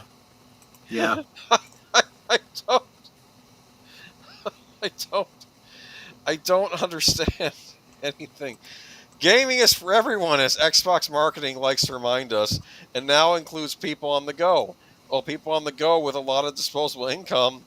On Thursday, Microsoft finally revealed that actually, anything left to say about the Kimmel situation? I'm sorry, we did. No, I'm done with it. I'm done. Okay, yes. Okay, so Xbox. Okay, gaming is for everyone. Okay, on Thursday, Microsoft finally revealed its official price. Actually, I do want to make a note about the picture we're looking at right here. I don't know much about this Xbox handheld thing, but compared to the links we were just talking about at the top of the show, you see all those little thumbnail screens there? That's far and away beyond the 16-bit of the links. Just saying. Well, yes, it's how many years later? I know, we're living in the future. Yeah, but it's not as bright as you think. I mean, I'm sorry. Yeah, the screens may have been smaller on the old systems. You used to be able to get a Game Boy Advance. Yeah. For $99.99. That was the price. You get a portable game system. The games were $24.99 to $29.99. You got cartridges for it, and it was a 32-bit powerhouse that Nintendo made, and only $100. And the thing is, maybe your kid wants a Nintendo, but you don't want to buy him the big console. Get him portable. Plenty of Nintendo games on that. Geek Flag Netters, we all hope you'll feel better. So, thank you, Geek Flag. Thank you, Nate. Super appreciate that. All right. I started feeling poorly with the sore throat and everything after I visited the ear, nose, throat doctor, and now the sore throat has turned into this low-grade fever. So I don't know if maybe it's some sort of allergic reaction to the stuff they sprayed up my nose to numb it and all that. Or it's just you go to the doctor's office where there's a bunch of sick people and you end up getting sick. I'm sorry, that's happened to me. I go to the doctor's office, I come home with something, and it's happened on a couple occasions. Yeah. Once at an IHOP too, but maybe the less said about that, the better. Well, you know what's funny? I was at this one IHOP, and like I noticed at the table, like across from us, had all these plates stacked on it, and like, where's the busboy clearing these tables out? Oh God. Then suddenly, like a day later, I got this horrible stomach virus, like the kind where it's painful. And I don't know if I got it from being in the IHOP. Part of me wonders, is it maybe because they didn't bust the table and take all those plates with the germs off them all? Maybe that's why you're supposed to clean off those tables when people are done eating. Don't let the stuff fester there. Just saying. And then a week later, guess what happened? After I was sick, only time I went a few times I ever called out sick from work, and then suddenly, a week later, the pandemic happens. Oh gosh. Anyway, though, on Thursday, Microsoft finally revealed the official price points for its upcoming handheld devices. Xbox Ally and Xbox Ally X release October 16th. The base model, the ROG Xbox Ally, will cost $599.99. What do you think of that price? How does that compare to the non-mobile version? Oh, well, Xbox raised its prices, but maybe in the beginning it was around that price. I guess I don't understand a mobile device being as much as your home console. Neither do I. It's friggin' ridiculous. Now, the more advanced option, ROG Xbox Ally X, the Ally X, will cost $999.99. So $1,000. Give us all your cash now. Yeah. What are they thinking? Oh! And I'll bet you it's not only $1,000, but I'll bet it's $1,000 they want now for something you'll get in 6 months. Maybe. Well, if it sells out, I don't know who's going to be pre-ordering this thing. I know in the past that you used to worry about scalpers, but there's been a lot of speculation, some leaks about the price points, the most recent reports. I don't care about the most recent reports. That's not what ended up happening. For those for whom the money is no object, pre-sales are now open. The ROG Ally X is a Best Buy exclusive. I want to get an Ally X so I can find the people that only spent $599.99, $600 on their portable, and said, "You loser! I paid $1,000 for my portable." Right. This is insanity. As I told you, what did the Game Boy Advance cost? $99.99. And then Nintendo later on, they released the 3DS later on. It was actually too expensive and nobody bought it. And you know what Nintendo did? They lowered the price, apologized, and made a newer, cheaper model of it. Clue makes a great question. Now I want to know the answer. Do the games depend on an internet connection? Oh, that's a very good question. We don't know that. I'm wondering if this is an all Game Pass device. Part of me wondered, hey, Microsoft, can I take my physical Xbox One games that are supposed to be backwards compatible and just make a digital copy on here? And I expect Xbox to say, I know we're charging you $1,000, but the answer is no, you can't play the games you own. What about the digital games I own? No, this is not, I mean, is this an actual portable Xbox Series or is this something else? They're not clear on this. Is this its own infrastructure? Is it Game Pass where you're just playing the games off of Game Pass? Which is why I don't want any Game Boy Advance games. Keep in mind, I was asking my mom to get this for me for Christmas at the time because it was $99.90. Oh, you didn't get a Game Boy Advance for Christmas. I'm sorry, Horror King. Yeah. Well, don't expect Nintendo to release a classic version of the console because they're not about that anymore. Right. Everything sucks now. It really don't does. you think $1,000 for a portable gaming device is a bit up there? Mm-hmm. I mean, I mean, are gaming PCs this much? Maybe they're now more money as well, but I mean, I guess you could do more with the PC. I don't understand this. I guess it's to compete with Steam? The Steam Deck, maybe? Maybe. Okay. Well, anyway, you excited? Not at all. I couldn't care less. This is not my not my circus, not my monkeys. Hold on. Let's get into this. Why? Because you said I couldn't care less. It makes me crazy when people say I could care less, because that means you do care some. Well, and sometimes that might be what they mean. I care very care little. less, but I won't. I'll care enough. Yeah, well, there's that. Xbox co-developed the handhelds with Asus. Technically, these are Windows-based handheld PCs and not directly Xbox handhelds. They use Asus Rogue Allies with Xbox button and some other Xbox-specific features. What am I purchasing here? Right. Like, yeah, what they're is not going to tell you. They're not going to tell you. Is this Windows gaming and not Xbox gaming? But you're calling it Xbox. What is this? The ROG Xbox X Ally X will run Windows It's 11. a mystery box. It runs Windows 11, a home on 7-inch display. The X has 1 terabyte of storage. Wow, you get a whole terabyte. And the base model has 512 gigabytes. I know you feel like you want to download your games, but you know, just download them one at a time. And you can beat them and then download another. Yeah. You don't need to own In them. other words, they don't want you to own them. They want you to rent them. It seems like things are more expensive and the quality is worse. Yeah. Than what we got back in the day. Well, because it's like, you know what? You should just be thankful for whatever you get. You shut up and enjoy it. Get out of my face. Don't worry, Boomer, I got you covered. Xbox, thank you, Geek Flag. I'm assuming that was you. Troy, these new gaming consoles have gone up in price so many times. By the time Cyber Week comes, they're going to be at the same price. And whenever they come out, the company's not losing $1. You know, it's funny. I don't know if I had sent this to Troy, but there was another article. We're not going to cover it, but apparently Costco has basically just said this to the Xbox Series. No, we're not putting you on shelves anymore because you're not selling. I think the retailers at some point have to push back on this. You'd think.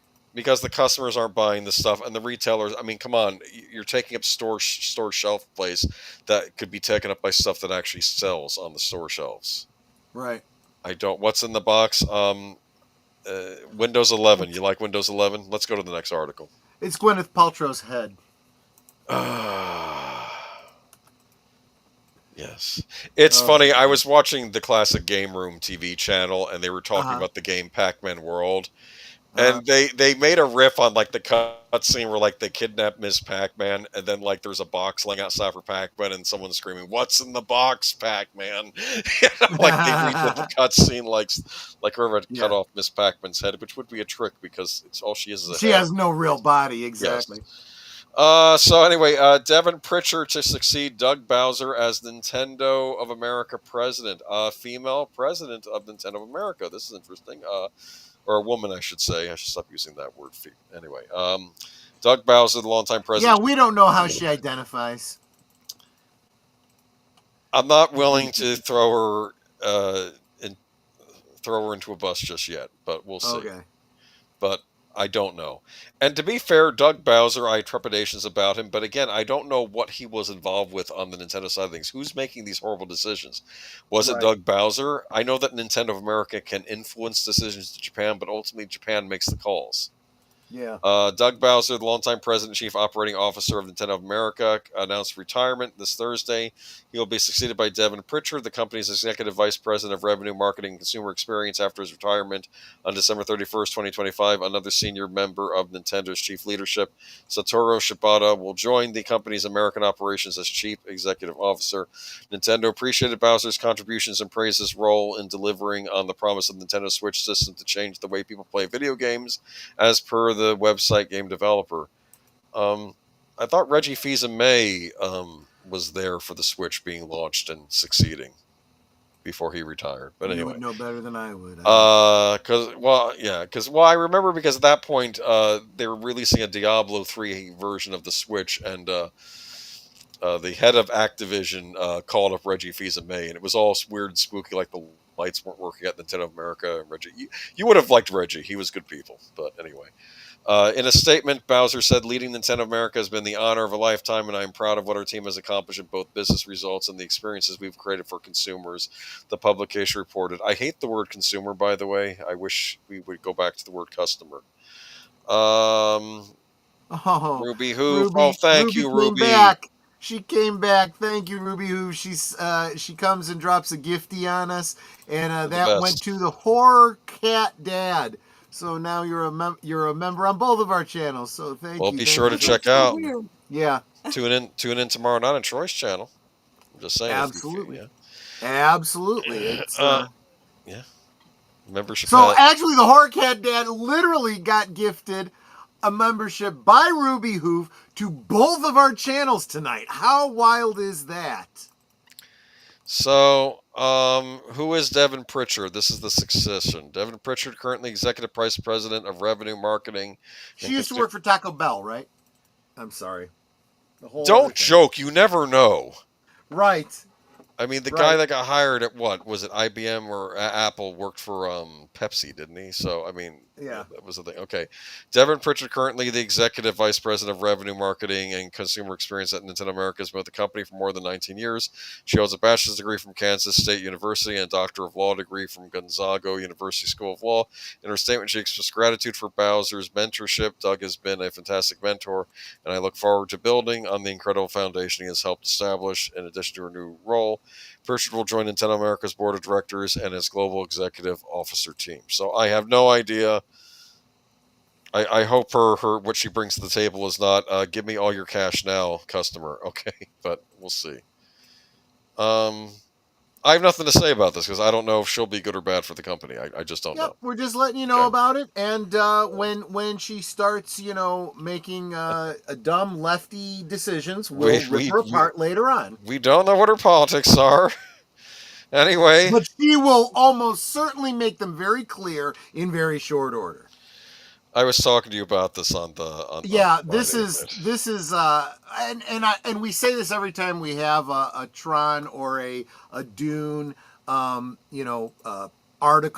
Nerd Cookies is absolutely the best site for lore and information and the latest news on this stuff, and I'm pretty much very much in agreement with her. We've given up hope on this Tron Ares. We thought that it was going to be good. There was some clues that maybe they were going to do. The some trailer things. looked promising. The teaser, at least, yeah. They completely lost us. They are going to Last Jedi Tron. That's what they're doing. Well, yeah, it's not in this article, but apparently Sam Flynn led the company to ruin. That's what it's looking like. And instead of taking it over and fulfilling his father's legacy, hence the title Tron Legacy. I'm just saying. And who is it that saved the company? Some random young woman girl boss. Yeah, some girl boss that we don't know about. Who took Kevin Flynn's video game and made it into a live service game. Made it better. This is what I've heard from Nerd Cookies. We'll know the final thing when the movie comes out in a couple of weeks. No, we won't, because I won't be watching it. But there'll be reviews, and this tracks. I'll say what she said tracks.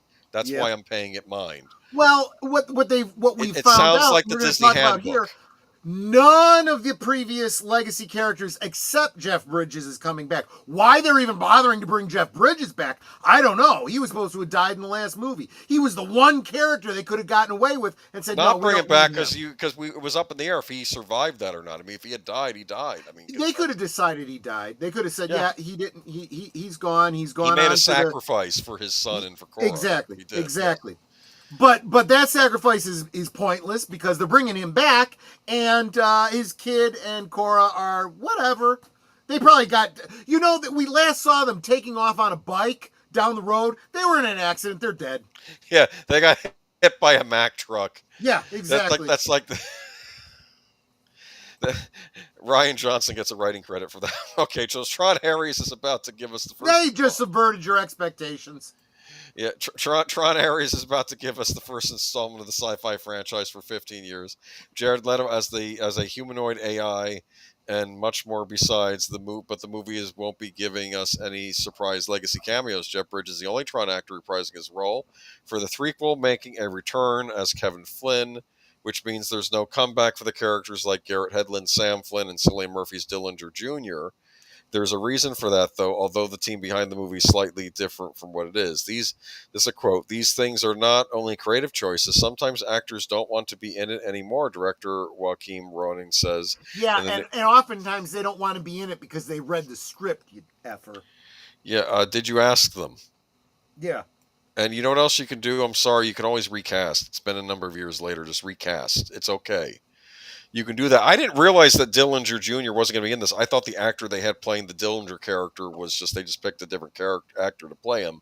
Not realize, oh no, this is a different member of the Dillinger family in this movie. This is so stupid. There are different ways. And here's the other thing. Why are they calling it Tron Ares? There is no Tron in it. They should have just friggin' called it Ares. Again, originally I thought this might have been like a spin-off movie, which, again, I'm not sure why we're getting a spin-off movie when what we need is a direct sequel, but because it's not like they're spending less money on this, then they would have I had a will full not sequel. be seeing this movie. So there are different ways of looking at that, but I think the story fell into place where we felt we didn't need the old characters to be front and center. We wanted to take this into a new direction while at the same time honoring the universe that we're in. They're not old characters; they were brand new, introduced. I mean, I know it's been 15 years now, but they weren't old. They were. Yeah. Olivia Wilde's still alive. The actor played Sam Flynn's on Tulsa King right now. They couldn't have gotten him back. I mean, I'm just. The movie's titular Ares is Leto's character, super talent, artificial intelligence program brought to the digital world. Whether I don't care. We're telling the story that is 14 years later, and the most important thing is that we tell this new story in a way that works. As producer Justin Springer, to just throw cameos in where it's a parade of people that we love from this franchise. I just feel like it's fan service, and that doesn't serve the story. But we're definitely focused on ways to surprise the audience. Heaven forbid we should serve the audience. What they actually want. No, they're going to take what we give them, and they're going to like it. Welcome, Robert's Infinite Realms. He says the more I find out, the more disappointed it sounds. I'm beyond that. There is no longer anything that is going to get me to go see this movie. I will not be seeing it. I'm done. Yeah, I'm done. It's Disney. Why did I want to think differently? You know why I thought differently? Take care, buddy. Thanks for stopping in. It was like with Willow. Like, people think, oh, Willow, are they going to make it all cringy and stuff? Well, can they really afford to do that? Because Willow kind of needs to build an audience, because it had the one movie, but even that was like let's be honest, if best it had a cult following. It was not a huge hit when it came out. So, like, you really have to bring your A game to revitalize something like Willow. And instead, they did the exact opposite. And the same. Oh, I'm sorry. I thought you were done. Well, no, and the same goes for Tron, though, because they took too long to make this sequel. Now they kind of have to build a new audience again. Yeah, and what's the point of doing a sequel if you're not, building on what you did before? It's just absolutely You can still ridiculous. bring those actors back and those characters back, though, and introduce the new audience to them. It's fine. It's Yeah. Michael Keaton famously said that when they asked him why he didn't do Batman 3, he answered, I read the script. It wasn't very good. Yeah, this is what people forget. There's two things that brings an actor to do a project. One is the money, and they're lying if they say that's not true. The other is, how am I going to look if I do this movie? Is it going to make me look like a fool, or is it going to make me look, good to my fans? And the fans of the first two movies, let's face it, we saw that third movie and we're like, I wanted Tron 3. I wanted Dillinger Jr. versus Sam Flynn, and the hinted return of the Master Control program. That was supposed to be Tron 3. Mm-hmm. The layout was alright, and Cora was supposed to be doing some very interesting things in the real world because, of course, she was an ISO that was not, brought into the real world. So I don't know if she was going to have superpowers or something. And, and I feel like everyone's been replaced. So Sam Flynn's been replaced with this new girl boss character that saved the company. Dylan Jr. has been replaced by his nephew now. I actually had this Tron's idea. Been replaced with Jared Leto, and Cora's been replaced by Athena, whoever that other character is now. I had this idea that Cora was going to be, she was going to kind of be a girl boss in that, she probably was like super computer girl and stuff, but then have that that wide-eyed wonder about the world, which could have been really cute, and then play that off of Flynn's, the relationship between them, and I don't know. It could have been a really, really good story, but you know what? Screw them. I don't care. This isn't my Tron. Good luck with your new audience that doesn't exist, just like every other franchise that's been killed. And your lead actor has trouble in the media too. Exactly. I'm over it. Let's move on to Paramount.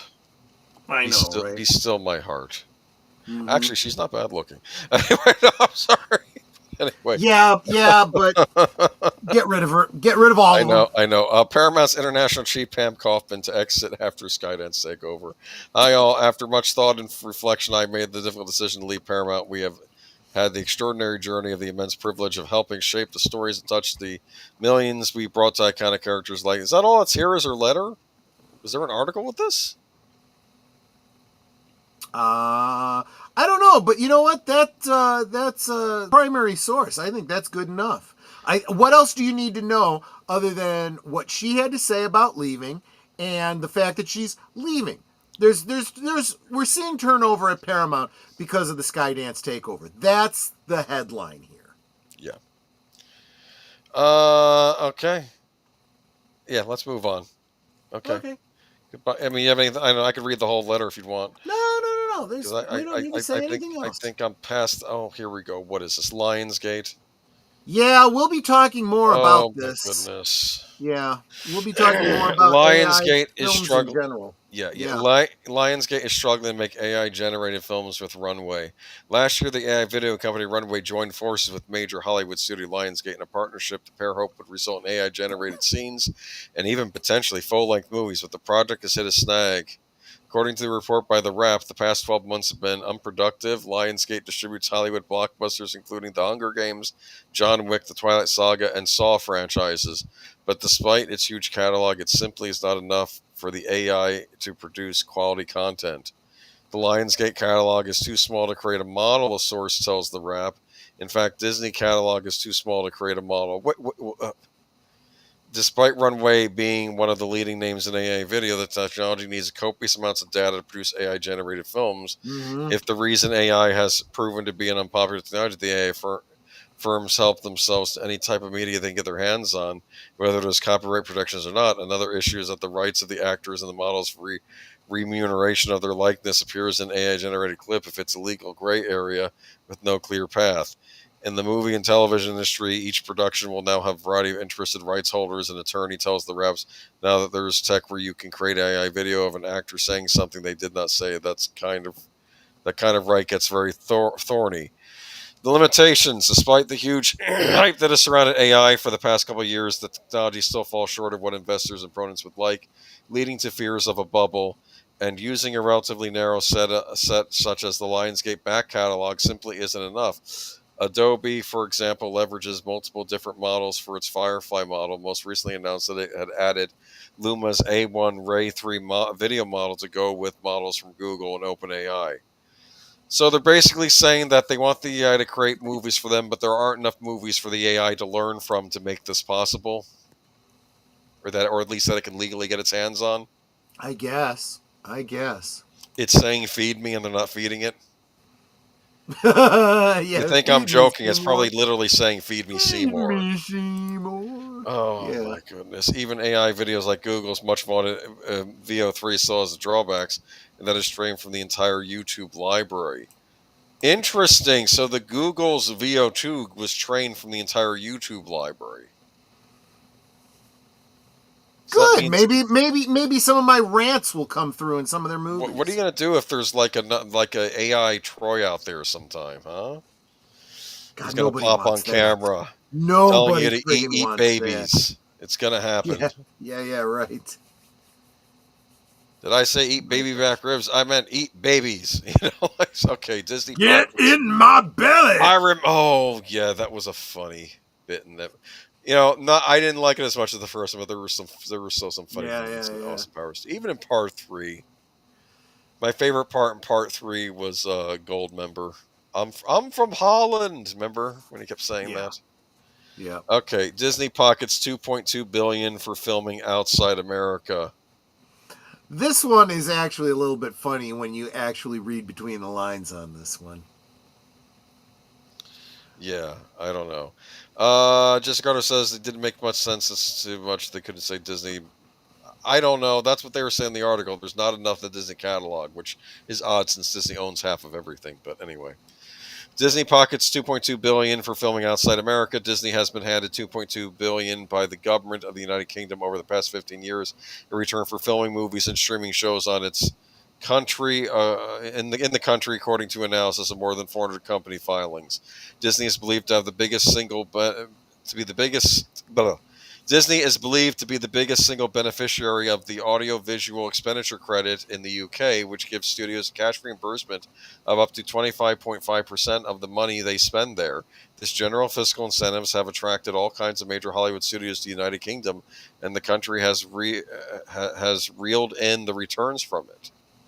So let me pause real quick to let's kind of think about what that business model looks like. Sure. There is the upside to this ridiculous tax credit that they get as an incentive for filming in the UK, right?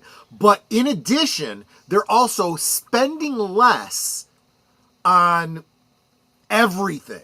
It is cheaper for them to fly everybody out to the UK, board them, pay for food, all the stuff that you do, have the sets built and pay people to do things there, than it is to keep everything right here in California. What does that tell you? It tells me that we need to start putting incentives for people to start shooting in the United States. Yes, that means if you want to keep Hollywood in friggin' Hollywood, California, new scum, maybe you should get your head out of your ass and start thinking a little bit. Use the thinky bits between your ears. Anyway. I mean, the UK's doing all right, I guess, by this, aren't they? Well, they've got other problems, but yeah, I suppose they do benefit in this regard. And that's why you do it, right? You want people spending money in your cities, in your country, so you give them tax benefits and you say, we won't tax you so much if you'll stay here and spend money. Because you get tax dollars from that, right? No. California wants to tax you on the taxes and charge you a multiple fee. Anyway, so my point being that I'm certainly not faulting the UK for this, but the other thing that I'm saying is that 2.2 billion. That's the bottom line of this article, right? Oh, they got $2.2 billion. That sounds like a lot of money. When you consider that all the movies that Disney has made over in the UK have lost money, even having saved money, spending, what they did in the UK, they were able to make the movies for less. They got this $2.2 billion that they could just put in their pocket. They still end up losing money because the movies didn't make that much at the theaters. Nobody cared about them. And of course, the streaming model too. So this is a money waster, a money loser. So they're trying to pivot this and say, look at this money that's the thanks for playing medal. The UK government gives Hollywood studios vouchers for food and board, so actors don't even have to spend money on their own hotel and meals. Yeah. So why would you make a movie in California? That element I don't blame Disney for. That makes perfect sense. Exactly right. Welcome back, Boomer. I have no idea what's going on today. Anyway. No, but your timing is perfect because you drop out just as I'm getting into the middle of a rant, and you come back in right after a rant. I don't think I'll have that's to listen to it later. You're doing it on purpose. Yeah. The point is, though, we need to be making incentives for people to start shooting things over here. Yeah. Because, and let's be honest with you, when I think of the UK, I don't think of... the UK just knows good business, Hollywood over there. I mean, I wouldn't exactly call them... Give us more money please, Disney, give us more money and spend more money here in our country so that we can give it to the BBC to put out the propaganda we want to put out. And it's simpatico, neo-Marxist, circle jerk. I don't even know what the BBC puts out anymore. All right, anything left to say on this? I just thought it was interesting. I wore myself out on that one, too. Christopher Nolan elected president of the Directors Guild of America. Well, that makes sense. He's like the top director. Christopher Nolan has been elected president of the Directors Guild of America, taking over the reins from as the union prepares for upcoming negotiations with the major studios. Nolan, an Oscar winner and one of the most successful hummers of his generation, succeeds Leslie Link Glatter, who served 2 terms at the helm and was first elected in 2021. I don't know who that is. He has been active in the DGA for some time and at present is a member of the National Board of Directors. To be elected president of the Directors Guild of America is one of the greatest honors of my career, Nolan said. Our industry is experiencing tremendous change, and I thank the Guild's membership for entrusting me with this responsibility. I also want to thank President Glattner for her leadership over the past 4 years. I look forward to collaborating with her and the newly elected board to achieve important creative and economic protections for our members. I'm in support of this. I can't think of a better director, better professional to pick to be in charge of this. He's so good. We'll see. He's really good. I think he deserves it. That's wonderful, and good luck to him. Yeah, and please get Hollywood back on track. Please, yeah. Please. You can't get The View back on track. That's another ABC show, isn't it? The View. Yes, it is. Of course it is. So, congratulations to Christopher Nolan. And everything Disney touches turns to shit. So yes. Well, not that this is Disney, sort of. It's the it is. Well, it's a Marvel. It's Sony. Marvel adjacent. I guess it's Marvel adjacent. Tom Holland suffers concussion on Spider-Man Brand New Day set. I'm really not liking that title. No. They better. This is the one time where they really should deviate from the source material, right? Exactly right. Yes. Filming is halted on Spider-Man Brand New Day after Tom Holland was treated for a mild concussion amid filming on the Pinewood, UK set of the Sony and Marvel Studios movie. Deadline can confirm filming was suspended Friday after the actor was taken to the hospital, was examined but not admitted. Sources close to the production said he will take a break out of precaution, but expected to return to filming in a few days. I don't know. These things happen. He got his bell rung. It doesn't sound like he was hurt horribly bad. Concussion is not good, let's be honest, but he does a lot of his own stunts, and these things do happen. I predict this is going to change how he thinks about this role going forward, if he's even going to continue in this role much longer. But I assume he was hired. One, he does look young. I think the idea was they wanted a Peter Parker that could last for a long time. Yeah. They were looking for the modern day Michael J. Fox is what and that's basically what they got. Yeah. Pinewood UK set. UK again. They're shooting in the UK. Well, but for him that's home, so it kind of makes sense for him. The outlet also reported that he since attended a charity event this week with co-star and fiancée Zendaya. Is Zendaya in the sequel?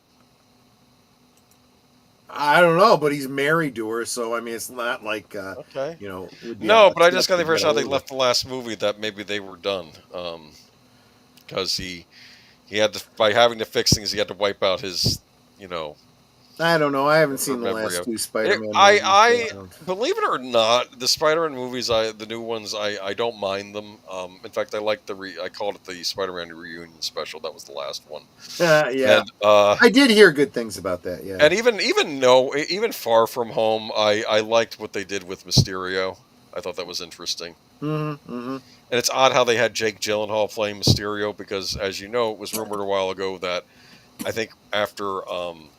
Who was the first fight? Tobey Maguire. He got into an accident. How they were like, I think Kristen Dunst was dating Jake Gyllenhaal at the time. You could always cast Jake Gyllenhaal as Spider-Man. She was almost hinting that to the producers back in the day. And so I almost wondered that Jake Gyllenhaal was almost a consideration for Spider-Man. So it was odd seeing him play these. That is kind of neat little behind the scenes kind of thing. Yeah. Yeah. But before filming began in Scotland last month, Holland said he's over the moon and is so excited to film on location for Spider-Man No Way Home in 2021, shot entirely in sound stages amid the COVID pandemic. Oh, interesting. They did that all on sound stages, No Way Home. Interesting. Yeah, there you go. Now we're really going to lean into the old school filmmaking, shooting real locations, which is why we're starting in Glasgow. And we're going to use the streets of Glasgow to build this massive set piece that we're putting together, Holland detailed. So it's going to feel like it's making 2017 Spider-Man 1 again. It's been such a long time since I've done it. It's going to feel like a breath of fresh air. Yeah, because it'll be fresh air. Yeah, and then you end up getting hurt doing it, so you're kind of wishing you were in a safer environment. But fans are going to be over the moon. I'm not happy about the Hulk being in this one though. Yeah. Well, that's just it. That's the other thing too. I'm done. I'm done with all of this. Mark Ruffalo's in it. I'm done. I'm not watching it. I would have don't been on care. board with Daredevil, the Charlie Cox Daredevil. I wanted to see him in a Spider-Man movie. I thought that would Yeah. have a cool team up. Yeah. I was sort of waiting for that. I thought that's why they were bringing Daredevil back, and they even had him do he had a cameo in No Way Home because Matt Murdock shows up. I'll be your defense attorney for Peter Parker. Yeah. And then exactly. I think someone throws something at Peter Parker or whatever, and then Matt Murdock catches and says, "Wow, you have good reflexes, even though you're blind." It was like it was a neat little cameo by Daredevil. Yeah, this is a missed opportunity because there have been some really great legal stories set in Marvel. Oh, yeah. Whether it was She-Hulk or whether it was Matt Murdock as the attorney. There was a great one where Peter Parker as Spider-Man, he was Spider-Man. Yeah. Was being brought up on I can't remember if it was a civil suit or whatnot, but he was in a legal case against J. Jonah Jameson. Yep. And in the court case, he's like, "Why is it you hate me?" And this is in front of the whole court. Is it because I'm black? And Jonah's like, I didn't know. I had no idea. Oh, that's funny. Yeah, exactly. That is funny. Okay, yeah. All right, move on. That's right, because you don't know. Think about it. You don't know what color Spider-Man is. You have no idea. Well, that's part of the idea behind it, right? And that's what people have been saying for a long time. Why so many people have liked Spider-Man. Even Stan Lee himself said that about this. The idea behind Spider-Man is he could be anyone. You know, and we all know it's Peter Parker. We see his life and whatnot. But the average person doesn't know who Spider-Man is. He could literally be anyone. There was that wonderful scene in Spider-Man 2 with the when he stops the train and everybody sees what he looks like. Oh yeah, they were completely shocked, the audience, because they probably had all these visions of who Spider-Man was put up there, and they're like, "Wow, he's just a kid." He's just a kid. Someone said, "Yeah," and then they hand him back his mask, and he's got this scared look on his face, and they're like, "Don't worry, man. No one here is going to say anything. We've made a pact. We will not tell anybody who you are." Yeah, all here today. Yes, and I appreciated that. And I think people would rise up to the occasion. I know sometimes we've seen some of the ugliest in the human spirit in recent weeks, but I think there's still a lot of good out there too. So yeah, I'd like to believe that. Speaking of and I'd like to see something good come back. Maybe. Yes. It's funny because the timing on this is just perfect, because I literally today I'm working on a script for a video I'm doing, and I was grabbing a hold of some B-roll, and I literally needed to get some footage of Toys R Us specifically from 1978. Oh. Yeah. But here you go. There we go. Toys R Us has big plans for a comeback, announcing that it will more than double the number of standalone stores open in the U.S. The iconic toy retailer last week announced its plan to open 10 new flagship stores and 20 seasonal holiday shops with its partner Go Retail Group by the end of 2025. Once a staple in American malls, Toys R Us filed for bankruptcy in 2017, essentially wiping its nationwide presence as a beloved toy retailer. Since then, the company was liquidated and sold to private equity firm WHP Global in 2021, which started opening new flagship locations across the country last year. Toys R Us operates a handful of standalone stores, including in New Jersey's American Dream Mall and the Mall of America, Minnesota. The chain currently reaches American customers through its website and by selling toys inside Macy's locations across the country. Go Retail Group website has even 7 locations listed where stores will be coming soon. New locations include Emeryville, California, Carmelo, California, Long Beach, California, Thornton, Colorado, Omaha, Nebraska, Hanover, Maryland, and West Des Moines, Iowa. Hey! They're getting How closer. far is that from you? About 8-hour drive. Forget it. It's not well, no, that did get me though to kind of go and check out their website, which is incredibly. There's a lot more here than there was. This was what I said when they went out of business. One of the biggest problems with Toys R Us was that I would go into Toys R Us, I didn't find what I was looking for, so I would go to the manager or whatever and say, "Hey, is this something you can order? Can you tell me if it's at another store?" "No, I'm sorry, we can't do that." "Really? You can't like go online, go to your. No, we don't have an online. They didn't have the store. setup yet. The people. And I'm like, you are going to go out of business. And sure enough, they frickin' did. Well, you feel bad for the clerk because the clerk knows too. You know, the clerk knows we need these things. You probably were not the first customer to tell them that too, and it's ridiculous that in the age of that, I think retailers really weren't prepared for the internet. They just weren't. Well, and some were. Walmart obviously was. You don't have to be ahead of the curve. You just got to pay attention to the fact that there is a damn curve. You know, because by the time you're going out of business, you're going, where's all of our business gone? Well, they're all buying stuff from Amazon, you dumbass. Where have you been for the past decade? You know? Yeah. I love Toys R Us, but I'm sorry the time has come and gone. Kids aren't playing with toys anymore. They will be out of business in 2 years or less. I'm not as cynical as that. We'll see. Keep in mind, there's always a new generation coming up, Geek Flag. Now, maybe the Zoomers, maybe the young kids, when they see the store and are brought into it, it will spark their imagination again. Or maybe they won't care and they'll be on their iPad. I don't know. There is that, but I'm also going to agree with him on this because the fact is that a lot of the bigger companies like Hasbro and Mattel are making stupid decisions to make toys for us, for the 50, 40-year-old people that want nostalgia, right? So they're making these expensive, HasLab projects and all this kind of pre-order, hundreds of dollars, big toys that people are buying. Well, your market is going to be dead in the next decade or two. And if you didn't bring kids in so that they will have nostalgia 30, 40 years from now, where's your toy sales going to be? Toys Think R Us. about the future, right? That's what the Joker said. They were my favorite store to buy video games at. Did you know that? Oh, yeah. I like buying video games. And everybody of our generation. I mean, even Jesse was saying it in the chat here. I don't want to grow up. I'm a Toys R Us kid. We all, especially at Christmas time, those commercials. Let me tell you. And before that, it was the Lego aisle. They used to have a Lego aisle that I would peruse and look at the nice, big, expensive sets. And I'm like, oh, darn it. Because Toys R Us was accessible to all the children. Yep. The only other one that was out there was FAO Schwartz, but unless you were friggin' rich, you weren't going to FAO Schwartz. And I've only seen those in a few locations too. They weren't like Toys R Us. They were like I only saw them in movies like Big.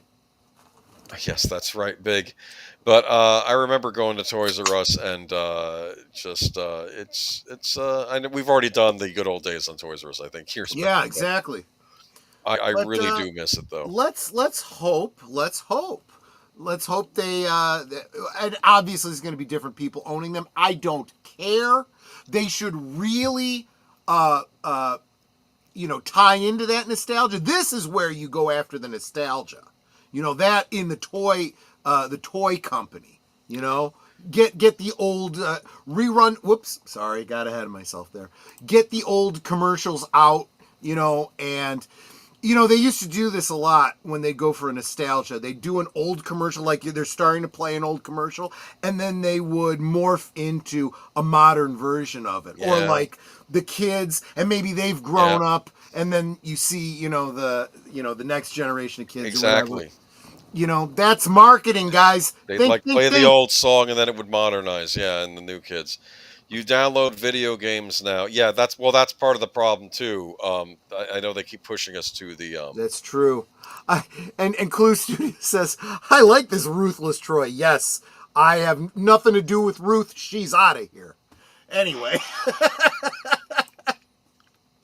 So yeah. Now I want a baby Ruth. Oh yeah. It's that time of year, right?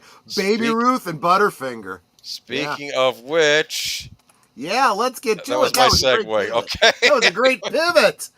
Hershey, this one I sent this to Boomer early in the week. I said, this has to be our last article because this is funny. I got a lot of mileage out of this. Hershey's beats lawsuit claiming Reese's Halloween candies aren't spooky. I love that. Yeah. So this is from Hershey. Defeated a lawsuit claiming it misled consumers who were disappointed the Halloween-themed Reese's peanut butter candies they bought lacked the decorative details shown on the labels. U.S. District Judge Melissa Damian ruled on Friday that the plaintiffs did not show they suffered economic harm because their pumpkin-shaped candies, which look like contain artistic carvings of triangular eyes and crooked mouths, were blank. Yes, I've believe it or not, I've complained about that too. That's not how it looks on the package. Yeah. Okay. The May, then I eat it anyway. But anyway, the May 2024 lawsuit challenged the lack of details on 9 Reese's products, including a bat-shaped candy missing eyes, a ghost-shaped candy missing eyes and a mouth, and a football-shaped candy that resembles an egg because it had no stitch. Really? Really? Yeah. This was brought to court. Damien also had said the subjective belief that the plaintiffs that they overpaid did not support their claims and give them standing to sue. No, they're not charging more for this than they would any other kind of Reese's. It's just for fun. Put Yeah. simply, plaintiffs did not allegate the products were unfit for consumption, did not taste as the plaintiffs or otherwise were so flawed to render them worthless. The AMA-based design wrote. Plus, if you want to make your own designs, feel free. If you Yeah, want no, to carve out eyes in the mouth, exactly right. go ahead. The proposed class action by Florida residents. Oh, here we go. Florida man. Nathan Of course. Vittle and Eduardo Granado sought at least $5 million in damages. Damien said they may seek to file an amended complaint. Are you joking? No, this is a real article. In fact, Clue Studio is asking, is this a real story or is this Babylon B? No, this is a real story. This is a real lawsuit. Now, So admittedly, stupid. it basically got thrown out. The court was like, are you serious? At least sometimes. You know what would happen if the Reese's did start carving the faces, and then there'd be people complaining about the consistency of the faces, and I know, yeah. because another problem is that I like getting Little Debbie pumpkin delights each year, and on the box they're smiley I pumpkins, remember those. Yeah, they still sell them if you look around in stores. Yeah. And the thing is, though, they don't always look like perfect faces like they do on the box, and that's okay because they still taste. Honestly, I don't remember them ever looking perfect. I mean, it's No. not like, suddenly, no. The nostalgia comes from, okay, the box, yeah, it looks like, does it look like, no, not really. What does it taste like? Yeah, this is that I had as a kid. I remember this, yeah. Look, they didn't even used to do Halloween-shaped things. Will you chill out? Seeking dismissal. Actually, it's funny because this actual thing that you're showing is very much what someone would normally have gotten back in the day. Yes. Get all these little fun-sized candies. Yes. They weren't Halloween themed. They were just, an assortment pack so that you could have a whole bunch of different kinds of candies. You know what I'm waiting for, though? I'm waiting for someone to open up the football and someone to open up the Easter egg and said, "This is the same thing." Well, they have. I'll tell you what. If I was a candy company, that's exactly what I would do. I would have it chocolate for football season, and then I would use white chocolate for Easter. They've Boom, done that. Yeah. Anyway, Hershey, Pennsylvania company also said the plaintiffs in the end got what they paid for: delicious Reese's candy. Yes. Why are you complaining? You got the candy. And you know what? If your complaint is that, oh, these confectionery candies, they don't look like they are on the wrapping, this is maybe your answer to become an entrepreneur and start your own candy company, okay? Exactly. There you go. Right. And Tree Rock Creation says, does that package of candy cost $10? Halloween is too expensive now. Yeah, the chocolates have gotten very, very expensive. Now, what people don't realize, and this is something that we mentioned about a year ago, there's a blight that has been hitting the tropics that is killing off a lot of the cocoa production in South America. That's South why and the Central chocolate's America. gone up. Okay, I was wondering. Most of the chocolate now is coming from like just a few small countries in Africa now, and so That's why it's so If expensive. you want to get like Jolly Ranchers and Swedish Fish and Sour Patch Kids, those are still more reasonably priced. You can always But do that again, instead. this is another situation. Do you know that there's all different kinds of cocoa beans out there that they could be making chocolate from, but they just keep using the same ones over and over and over again? This is the same problem they had nearly 100 years ago with bananas, where the certain kind of bananas that everyone was getting got completely wiped out, and they had to switch to a different. Are they kind afraid of it would banana. alter the taste of the chocolate? And then people will say they changed the taste of the chocolate. I'm not buying this anymore. Or could they use it maybe for a new type of chocolate that they're selling? I would start making a new kind of chocolate. In fact, there is one variety of cocoa bean that is not brown. It is more of a reddish color, natural reddish color. Why they're not cultivating and making more of that, I have no idea. I'd eat red chocolate. That'd be cool.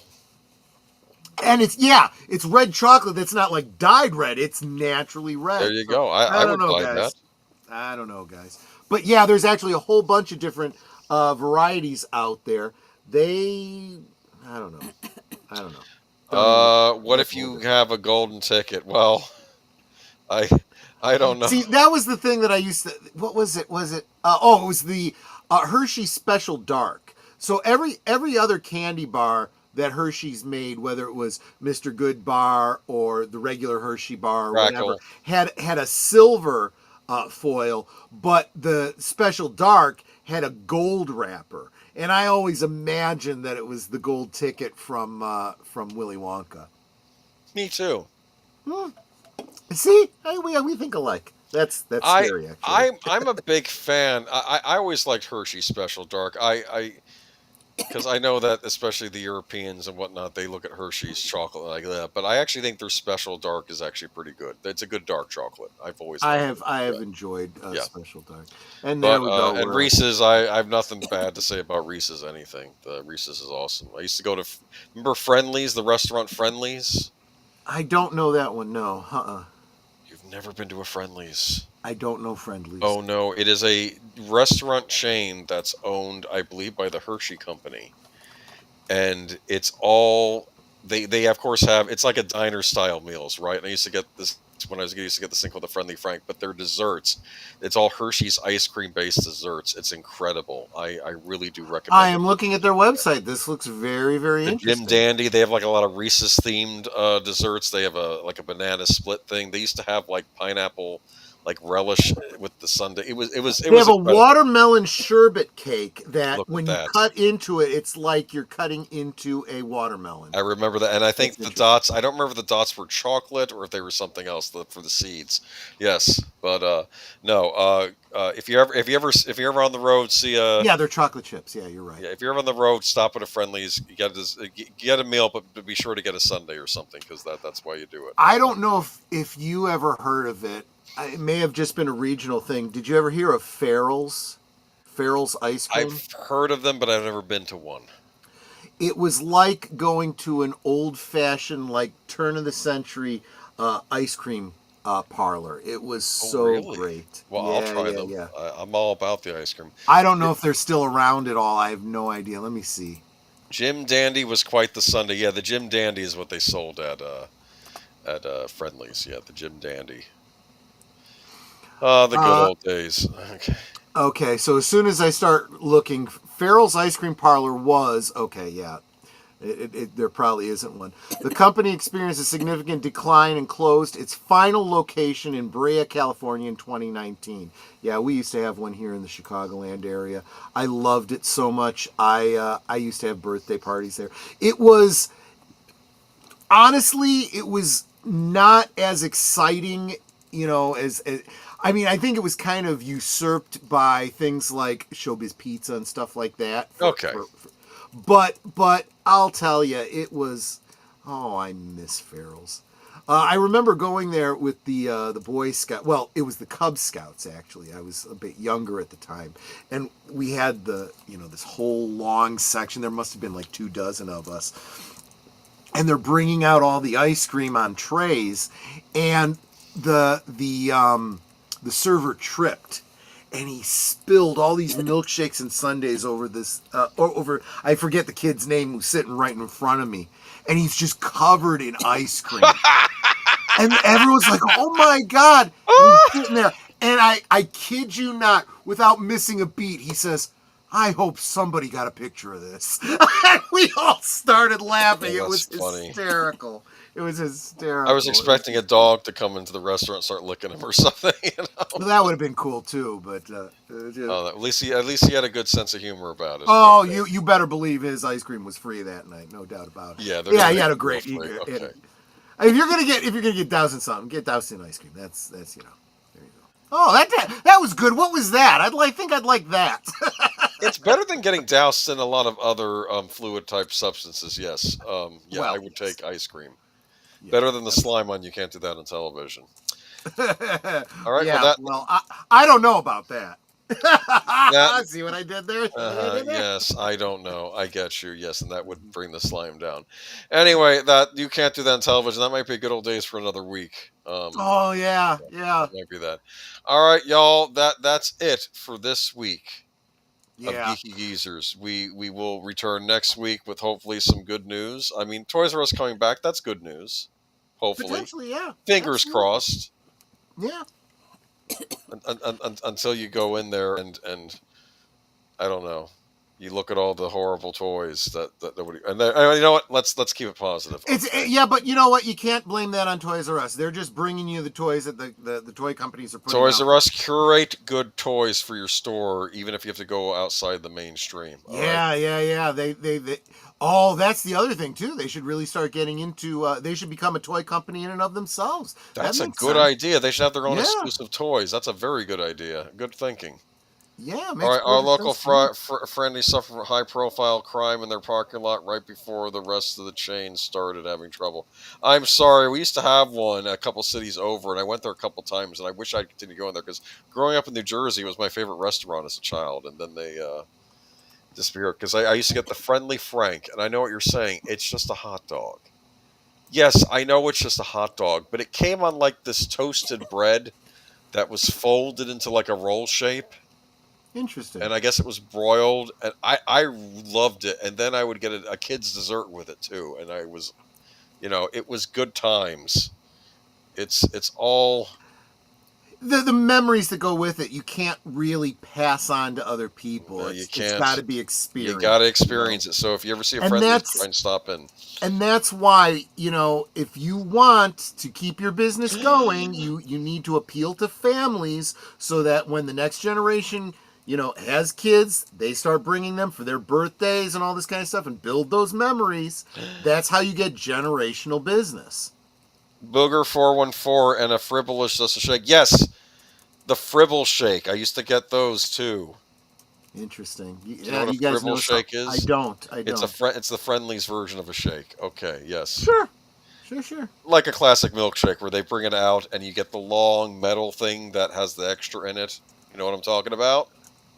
Yeah. They used to have that at Steak and Shake also. Steak and Shake was similar to that, yeah. If you make toys, this is Clue Studios. If they make toys, then places like Amazon can make them rich while they use their stores as showrooms. That's synergy. That's good thinking there, Clue. Yeah, absolutely. Booger asks, is it like the butter toasted hot dog rolls at Howard Johnson's? I don't know, but now I need to go try a hot dog at Howard Johnson's. So there you go. Put it on my bucket list. There you go. I'm getting hungry. We got to wrap this up. Yeah. So members. Well, first tomorrow at noon Central. That would be 1 Eastern. The first of 5 liquid lunches every weekday at noon Central. Tomorrow I will be making a little bit of a tiny little announcement about the channel going forward. Yeah, I'm trying to clickbait you a little bit. It's not that exciting. You won't miss much, but please tune in if you can. And then tomorrow night, all the members, which includes Horror Cat Dad as of tonight, and a number of others, I will be hosting the movie The Natural on Members Night at the Movies. That's The Natural. Classic. With Robert Redford, to celebrate both the life of Robert Redford and the end of baseball season this week. It's a good time of year to show that movie too. I think it Yeah. feels right. Yeah, yeah. Exactly right. It's a classic. Exactly. And then, of course, Tuesday on Live from Sparkwood in 21, we will be watching the second half of Dynamic 01, a few more David Lynch short films, and then a question and answer session with David Lynch. You don't get a lot of those, so that's something to tune in for. That's 7:30 Central, 8:30 Eastern on Deleted Scenes and his affiliates. And speaking of his affiliates, on my channel immediately after, we will be watching the next episode of Blake 7 called The Games. The Gamers. I think it's games. Yes. These deadly games? Potentially, yes. Okay. Exactly. Well, and there's a lot at stake. A very important and rare power source for their ship. That's Tuesday. Thursday on Netter's Network.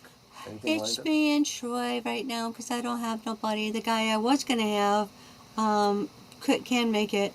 So it's going to be the two of us talking. Hopefully, I have a voice. Yeah. She's got 4 days to get her voice together, yeah. Wait, I lost my voice 4 days ago. I know. We'll have to get you to bed early. And then Friday, of course, well, we were talking behind the scenes, and I had originally been planning a karaoke stream, which is coming, but I don't think we're going to do that this Friday. We're going to push that off a week. Give me a chance to get some invites out there.